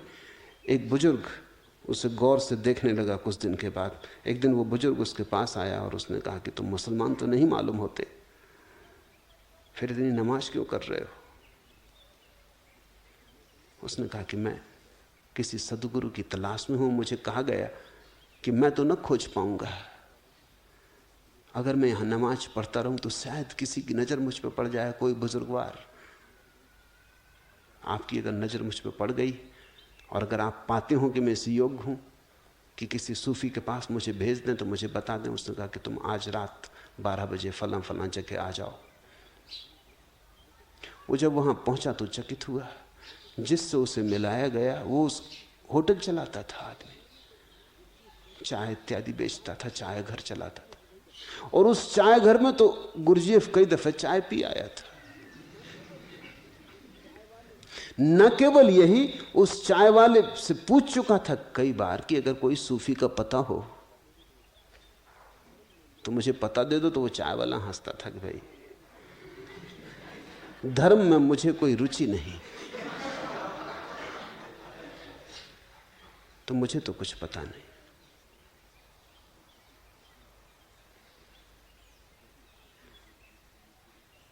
वही आदमी गुरजीएफ के लिए गुरु सिद्ध हुआ। उसने गुरजीएफ से कहा कि बस अब तेरा 1-2 वर्ष तक तो यही काम है, कप प्याले साफ कर, कप प्याले साफ करवाते करवाते ध्यान की पहली सुध उस गुरु ने देनी शुरू की। एक अमेरिकन यात्री ढाका पहुंचा। किसी ने खबर दी कि वहां एक सूफी फकीर है जो पहुंच गया है आखिरी अवस्था में, फना की अवस्था में पहुंच गया है, जहां मिट जाता है आदमी। तुम उसे पालो तो कुछ मिल जाए। तो वो ढाका पहुंचा। उसने जाके एक टैक्सी की और उसने कहा कि मैं इस हुलिया के आदमी की तलाश में आया हूं, तुम मुझे कुछ सहायता करो। उसने कहा कि जरूर सहायता करेंगे, बैठो। वो इसे लेके गया, एक छोटे से झोपड़े के सामने गाड़ी रोकी और उसने कहा कि 5 मिनट बाद तुम भीतर आ जाना। वो जब 5 मिनट बाद भीतर गया तो वो जो टैक्सी ड्राइवर था वहां बैठा था और 10-15 शिष्य बैठे थे।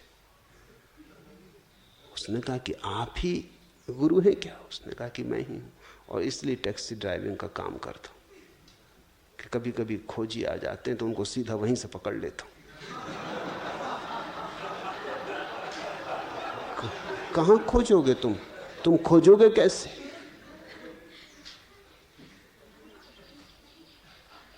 सूफियों का तो पता भी ना चलेगा,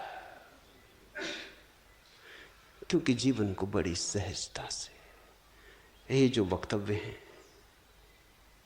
सूफियों के वक्तव्य, ये जो जनक ने कहे, ये सूफी मत का सार है। मुझ अंतहीन महासमुद्र में निश्चित ही संसार कल्पना मात्र है।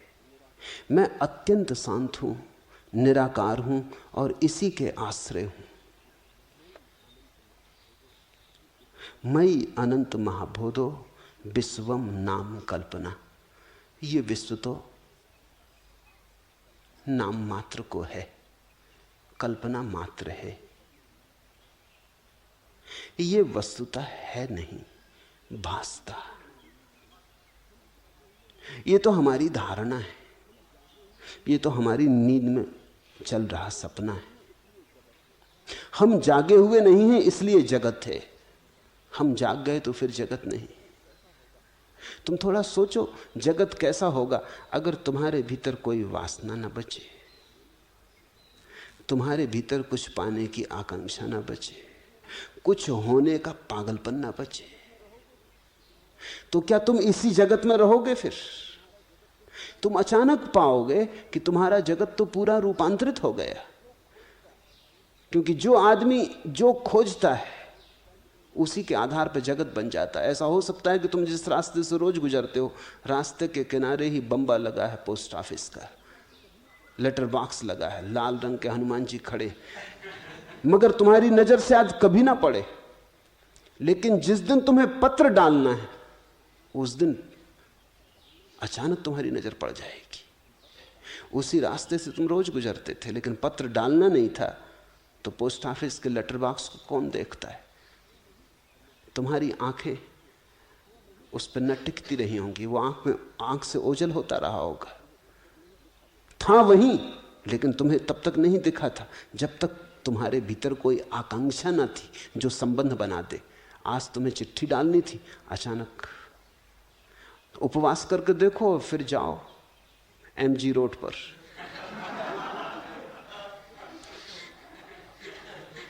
फिर तुम्हें कुछ और ना दिखाई पड़ेगा।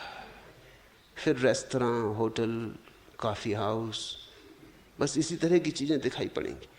और अचानक तुम्हारी नाक ऐसी प्रगाढ़ हो जाएगी कि हर तरह की सुगंधें आने लगेंगी, हर तरह के आकर्षण बुलावे देने लगेंगे।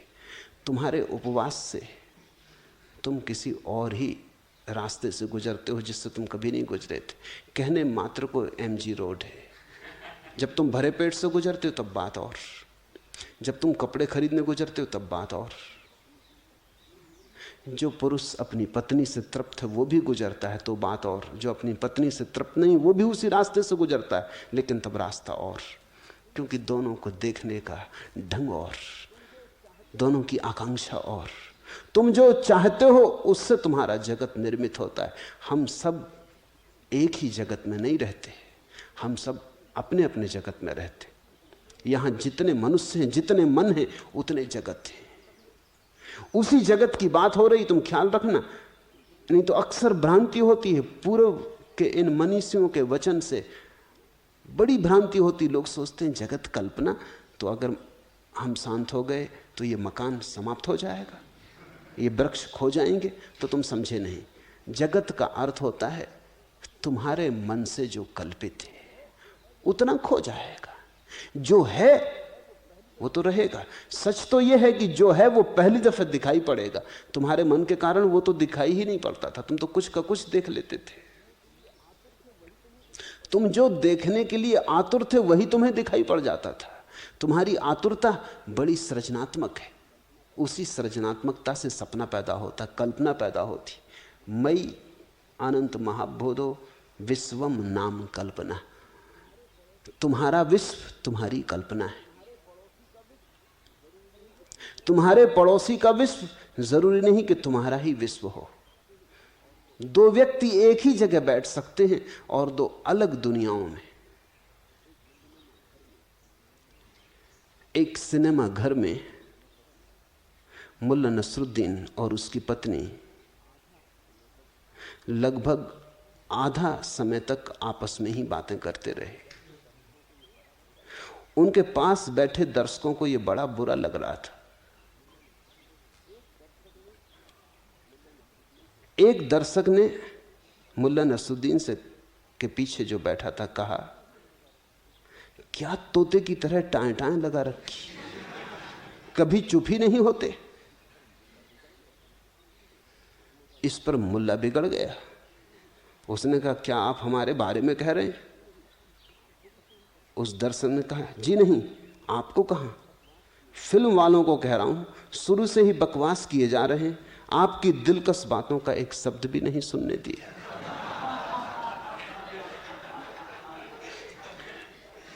अब यह हो सकता है दो आदमी पीछे बैठे हों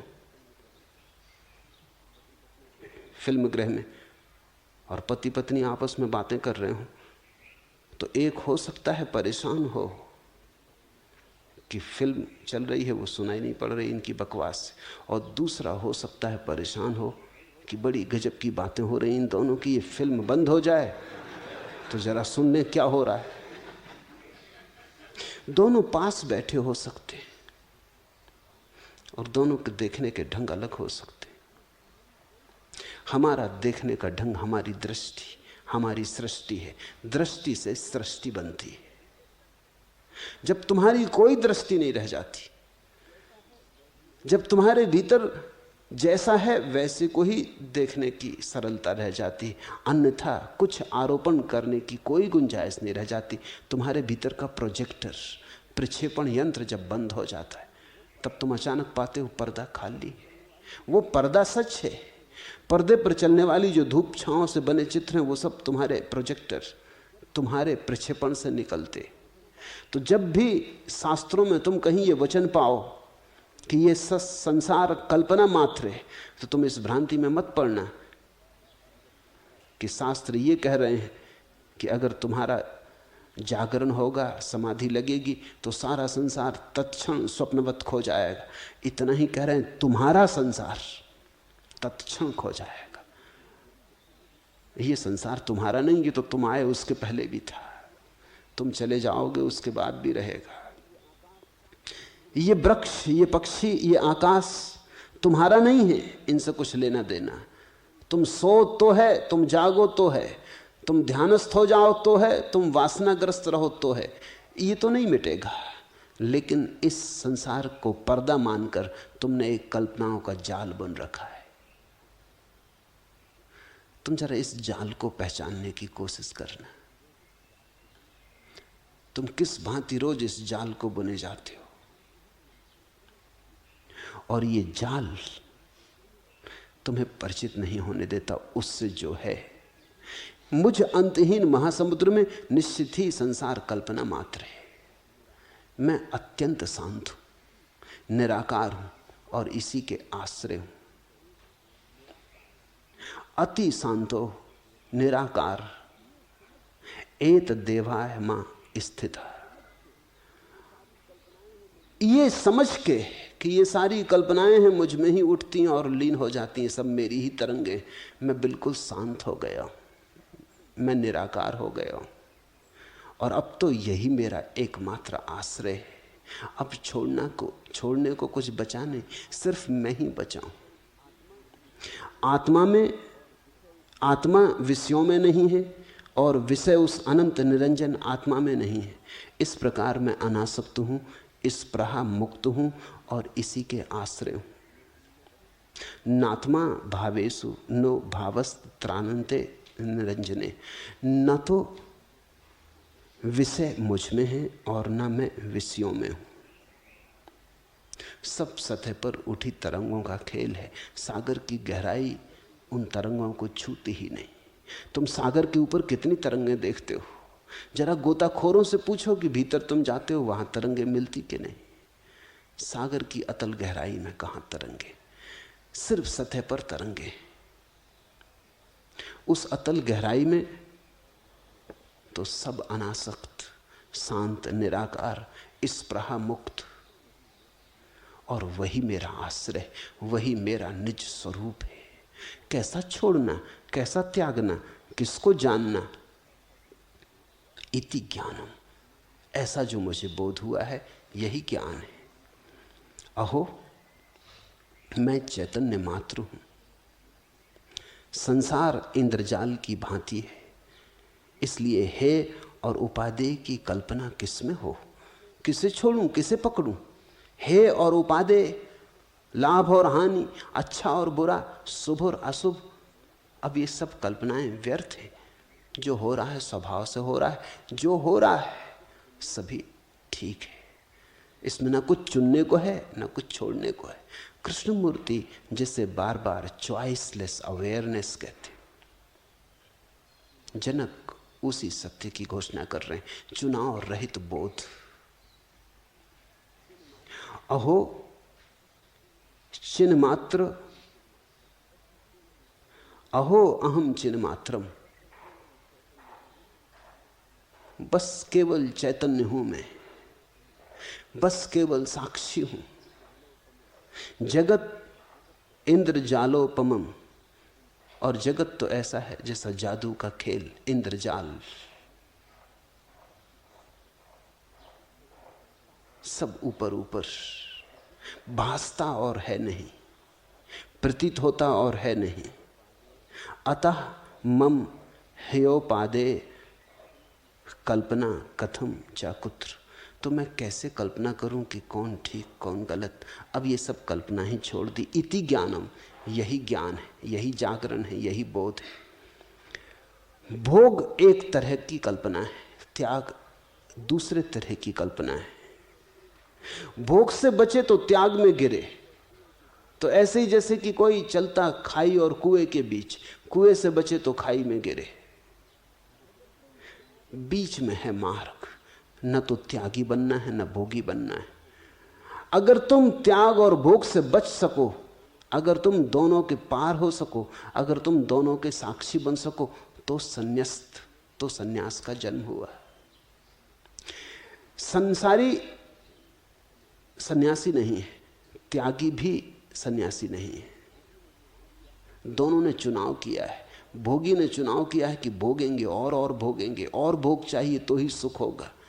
त्यागी ने चुनाव किया है कि त्यागेंगे, खूब त्यागेंगे तो सुख होगा। सन्यासी वही है जो कहता है सुख है, इति सुखम। होगा नहीं, न कुछ पकड़ना है न कुछ छोड़ना है, अपने में हो जाना है। वही अपने में होने में सुख और ज्ञान है।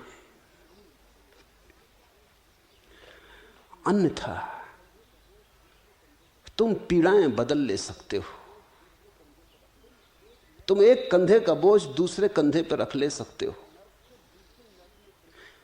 तुम एक नर्क से दूसरे नर्क में प्रवेश कर सकते हो, लेकिन अंतर ना पड़ेगा।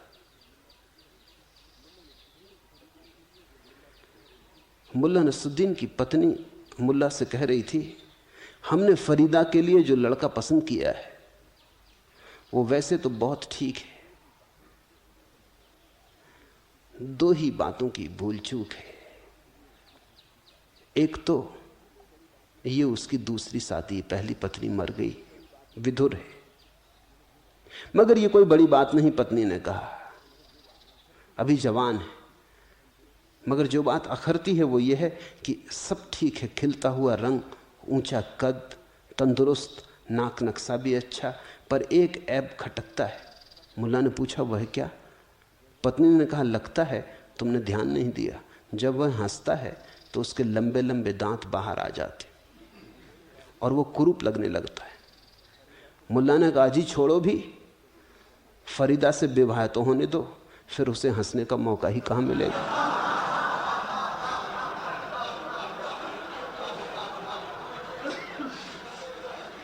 अभी एक पत्नी मरी है उनकी, अब वो फरीदा के चक्कर में पड़ा है। हम ज्यादा देर बिना उलझनों के नहीं रह सकते।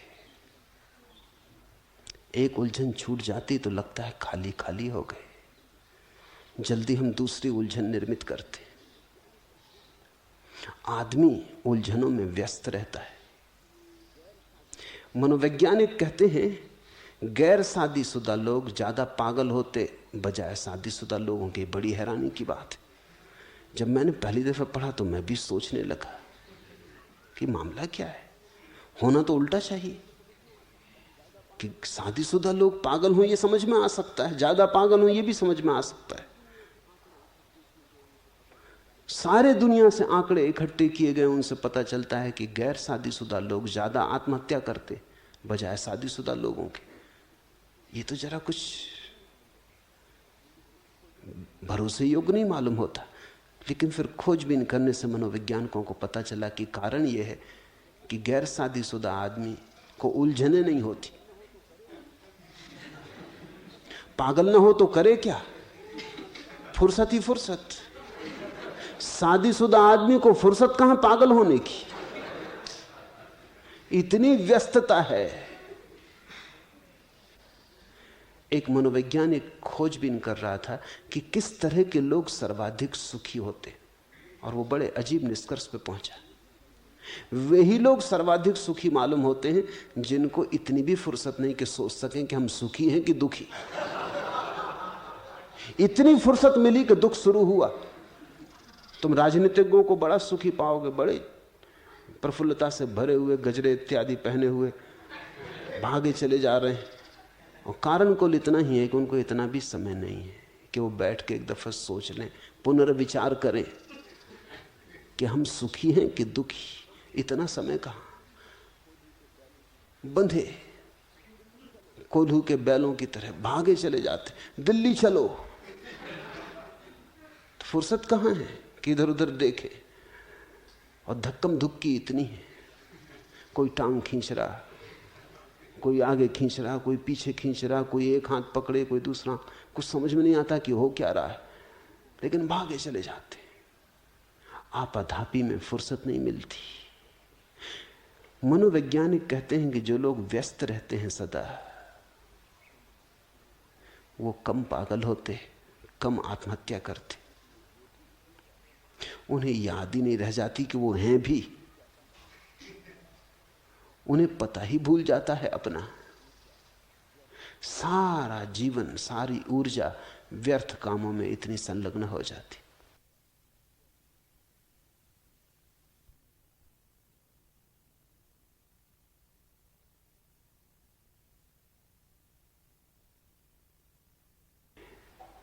इसलिए कभी कभी थोड़े बहुत दिनों के लिए चुप होकर एकांत में बैठ जाना शुभ है। वहां तुम्हें पता चलेगा कि अव्यस्त होने में तुम कितने बेचैन होने लगते हो। खालीपन कैसा काटता है। लोग मुझसे पूछते हैं कि लोग दुख को क्यों पसंद करते हैं, क्यों चुनते हैं। लोग दुख को पसंद कर लेते हैं खालीपन के चुनाव में। खालीपन से तो लोग सोचते हैं दुखी बेहतर, कम से कम सिरदर्द तो है, सिर में कुछ तो है, उलझने को कुछ तो उपाय है, कुछ करने की सुविधा तो है, लेकिन कुछ भी नहीं। और जो आदमी खाली होने को राजी नहीं, वो कभी स्वयं तक पहुंच नहीं पाता। क्योंकि स्वयं तक पहुंचने का रास्ता खाली होने से जाता है, रिक्त शून्यता से जाता है। वही तो ध्यान है, या कोई और नाम दो, वही समाधि है। जब तुम थोड़ी देर के लिए सब व्यस्तता छोड़ के बैठ जाते हो किनारे पर, नदी की धार से हटके, नदी बहती तुम देखते, तुम कुछ भी करते नहीं, उन्हीं क्षणों में धीरे धीरे साक्षी जगेगा। लेकिन साक्षी के जगने के पहले शून्य के रेगिस्तान से गुजरना पड़ेगा। वो मूल्य है जिसने चुकाने की हिम्मत न की, वो कभी साक्षी नहीं हो पाएगा। थोड़ा दूर होना जरूरी है। हम चीजों में इतने ज्यादा खड़े हैं कि हमें दिखाई नहीं पड़ता कि हम चीजों से अलग हैं। थोड़ा सा फासला, थोड़ा स्थान, थोड़ा अवकाश कि हम देख सकें हम कौन हैं, जगत क्या है, क्या हो रहा हमारे जीवन का। थोड़े थोड़े खाली अंतराल तुम्हें आत्मबोध के लिए कारण बन सकते हैं। उन्हीं अंतरालों में तुम्हें थोड़ी थोड़ी झलक मिलेगी, अहो मैं चैतन्य मात्र हूं।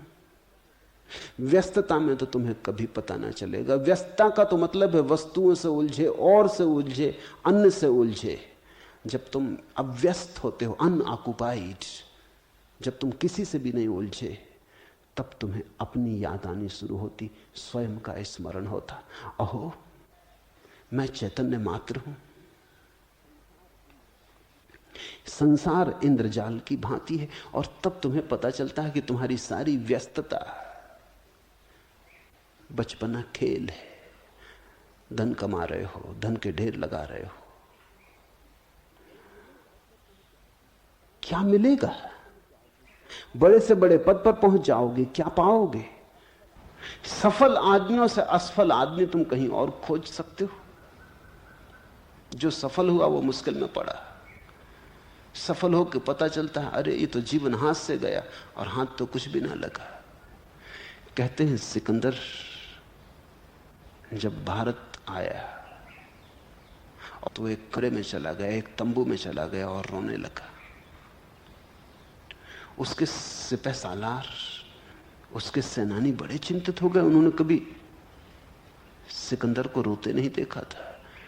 उसे कैसे व्यवधान दें, कैसे बाधा डालें, यह भी समझ में नहीं आता था। फिर किसी एक को हिम्मत करके भेजा। उसने भीतर जाके सिकंदर को पूछा, आप रो क्यों रहे? और विजय के क्षण में, अगर हार गए होते तो समझ में आता था कि आप रो रहे हैं, विजय के क्षण में रो रहे हैं, मामला क्या है? पौरस रोए समझ में आता है, सिकंदर रोए, ये तो घड़ी उत्सव की है। सिकंदर ने कहा इसलिए तो रो रहा हूं, अब दुनिया में मुझे जीतने को कुछ भी ना बचा, मुझे जीत को कुछ भी ना बचा, अब मैं क्या करूंगा? शायद पौरुष ना भी रोया हो।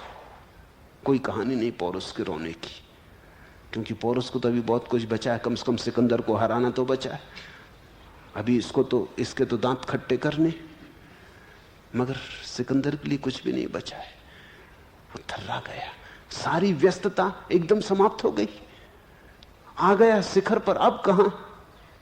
अब इस शिखर से ऊपर जाने की कोई भी सीढ़ी नहीं है, अब क्या होगा? ये घबराहट सभी सफल आदमियों को होती। धन कमा लिया, पद पा लिया, प्रतिष्ठा मिल गई, लेकिन इतना करते करते सारा जीवन हाथ से बह गया। एक दिन अचानक सफल तो हो गए, और एक साथ ही उसी क्षण में पूरी तरह विफल भी हो गए। अब क्या हो? राख लगती है हाथ। व्यस्त आदमी आखिर में राख का ढेर रह जाता। अंगार तो बिल्कुल ढक जाती या बुझ जाती। थोड़े थोड़े अव्यस्त क्षण खोजते रहना, कभी कभी थोड़ा समय निकाल लेना अपने में डूबने का, भूल जाना संसार को, भूल जाना संसार की तरंगों को। थोड़े गहरे में, अपनी प्रशांति में, अपनी गहराई में थोड़ी डुबकी लेना, तो तुम्हें भी समझ में आएगा। तभी समझ में आएगा किस बात को जनक कहते इति ज्ञानम, यही ज्ञान है। अहो मैं चैतन्य मात्र हूं। संसार इंद्रजाल की भांति है, इसलिए है और उपादेय की कल्पना किसमें हो। अब मुझे न तो कुछ है न कुछ उपादेय है, न तो कुछ हानि न कुछ लाभ, न तो कुछ पाने योग्य, न कुछ डर की कुछ छूट जाएगा। मैं तो सिर्फ चैतन्य मात्र हूं। अहो, यही तो मुक्ति है।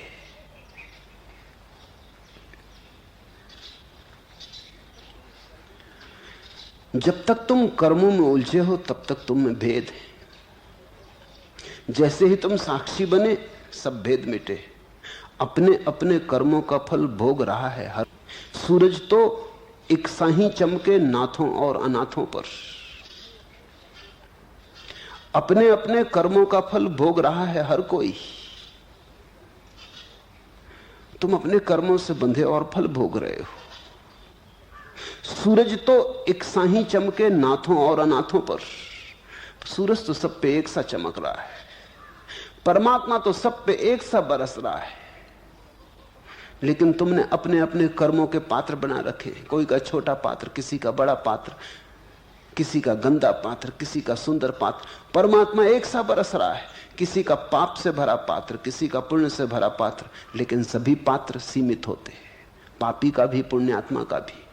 तुम जरा पात्र को हटाओ, कर्म को भूलो, कर्ता को विस्मरण करो, साक्षी को देखो। साक्षी को देखते ही तुम पाओगे तुम अनंत सागर हो। परमात्मा अनंत रूप से तुम में बरस रहा। अहो अहम चिन्ह मात्रम। तुम तब पाओगे, जैसा कि जनक ने बार बार पीछे कहा, कि ऐसा मन होता है अपने ही चरण छू लूं। ऐसा धन्य भाग, ऐसा प्रसाद कि अपने को ही नमस्कार करने का मन होता है।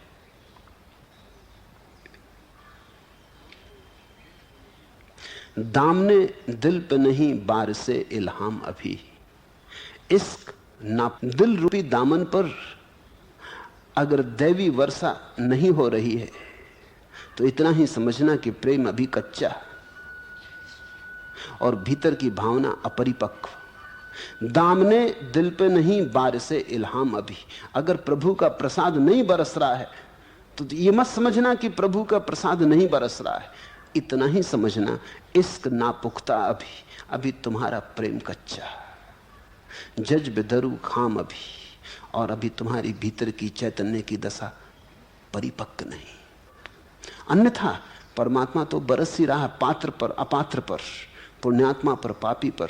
सूरज तो एक सा ही चमके नाथों और अनाथों पर। परम अवस्था को खोजने की एक तो है कि कर्मों को बदलो, बुरे कर्मों को अच्छा करो, अशुभ को शुभ से बदलो, पाप को हटाओ, पुण्य को लाओ। वो बड़ी लंबी विधि है और शायद कभी भी सफल नहीं हो सकती, क्योंकि वो तो इतने अनंत जन्मों के कर्म हैं, उनको तुम बदल भी ना पाओगे। वो तो धोखा है, वो तो पोस्टपोन करने की तरकीब है, वो तो मिथ्या है। फिर दूसरी विधि है, या कहनी चाहिए वस्तुतः तो एक ही विधि है, ये दूसरी विधि कि तुम सारे कर्मों के पीछे खड़े होकर साक्षी हो जाओ। तो तुम अभी हो सकते हो, इसी क्षण हो सकते हो।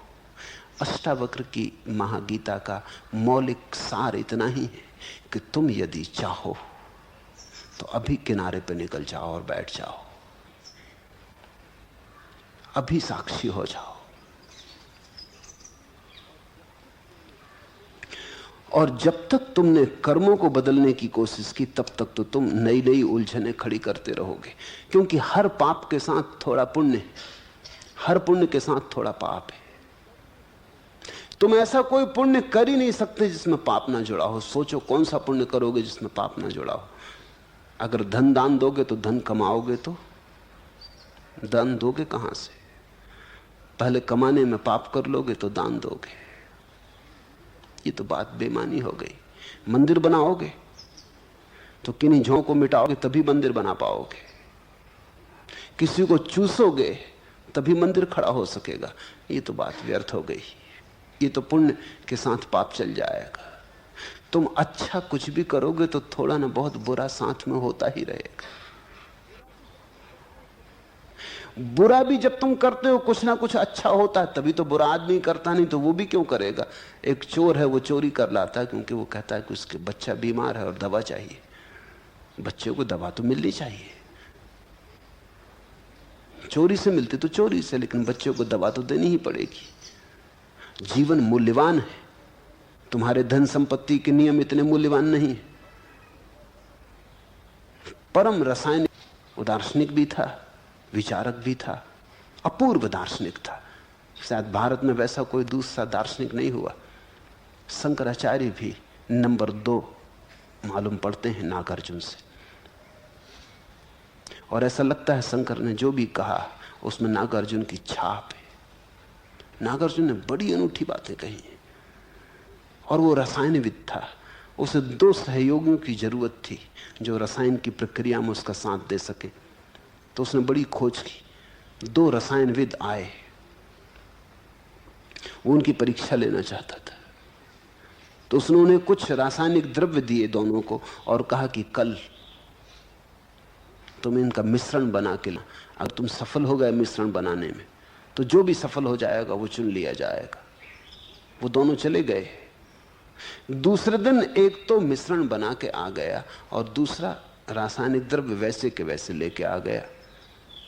नागार्जुन ने उस दूसरे से पूछा कि तुमने बनाया नहीं?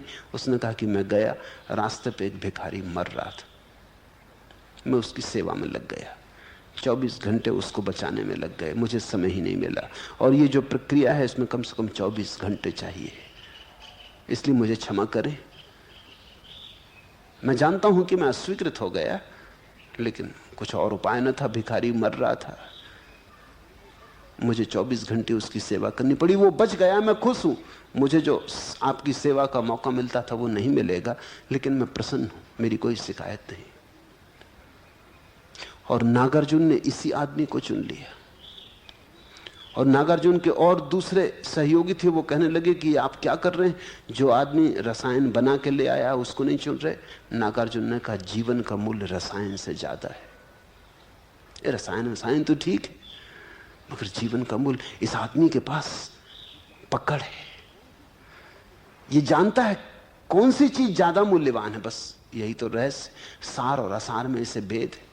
अब एक आदमी का बच्चा मर रहा है, वो तुम्हारी फिक्र करे कि चोरी नहीं करनी चाहिए,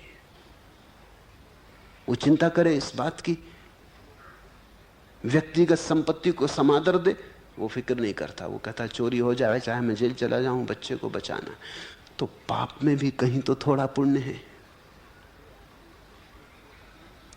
2 आदमी अगर साथ साथ चोरी भी करते हैं तो कम से कम एक दूसरे को तो दगा नहीं देते, उतनी तो ईमानदारी है। वो भी मानते हैं honesty is the best policy. आपस में कम से कम, किसी और के साथ ना मानते हो लेकिन ईमानदारी एक दूसरे के साथ बरतते, उतना तो पुण्य है। तुम ऐसा कोई पाप का कृत्य नहीं खोज सकते जिसमें पुण्य ना हो। एक चोर पकड़ा गया तो मजिस्ट्रेट बड़ा हैरान था। उसने कहा कि हमने सुना कि तुम 9 दफे रात में इस दुकान में घुसे। उसने कहा और क्या करूं हुजूर, अकेला आदमी, पूरी दुकान ढोनी थी। तो मजिस्ट्रेट ने कहा कि तो कोई संगी साथी नहीं? उसने कहा जमाना बड़ा खराब है, तो संगी साथी किसको बनाओ, जिसको बनाओ वही धोखा दे जाता। चोर भी कहता है कि जमाना खराब है, आप तो जानते ही,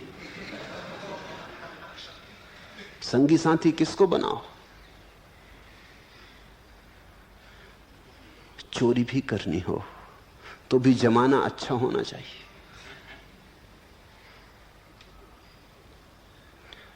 किसी को धोखा देना हो तो भी उस आदमी में इतनी, जिसको तुम्हें धोखा देना है, इतनी भलमनसाहत तो होनी चाहिए कि भरोसा करे। पाप और पुण्य गुथे पड़े, साथ साथ जुड़े। न तो तुम पुण्य कर सकते हो बिना पाप किए, न तुम पाप कर सकते हो बिना पुण्य किए। सुख न सहचर ही लुटेरा भी हुआ करता है, खुशी में गम का बसेरा भी हुआ करता है। अपनी किस्मत की स्याही को कोसने वालों, चांद के साथ अंधेरा भी हुआ करता है।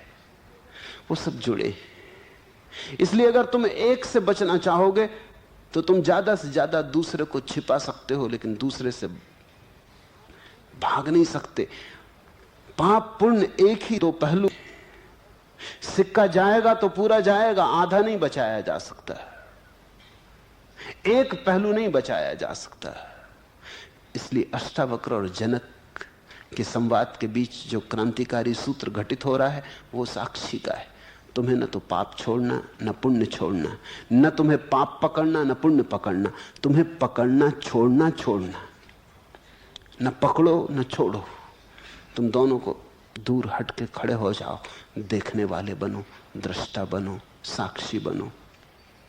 अहो मम अहो अहम चिन्मात्रम जगत इंद्रजालोपमम अतः मम हेयोपदे कल्प।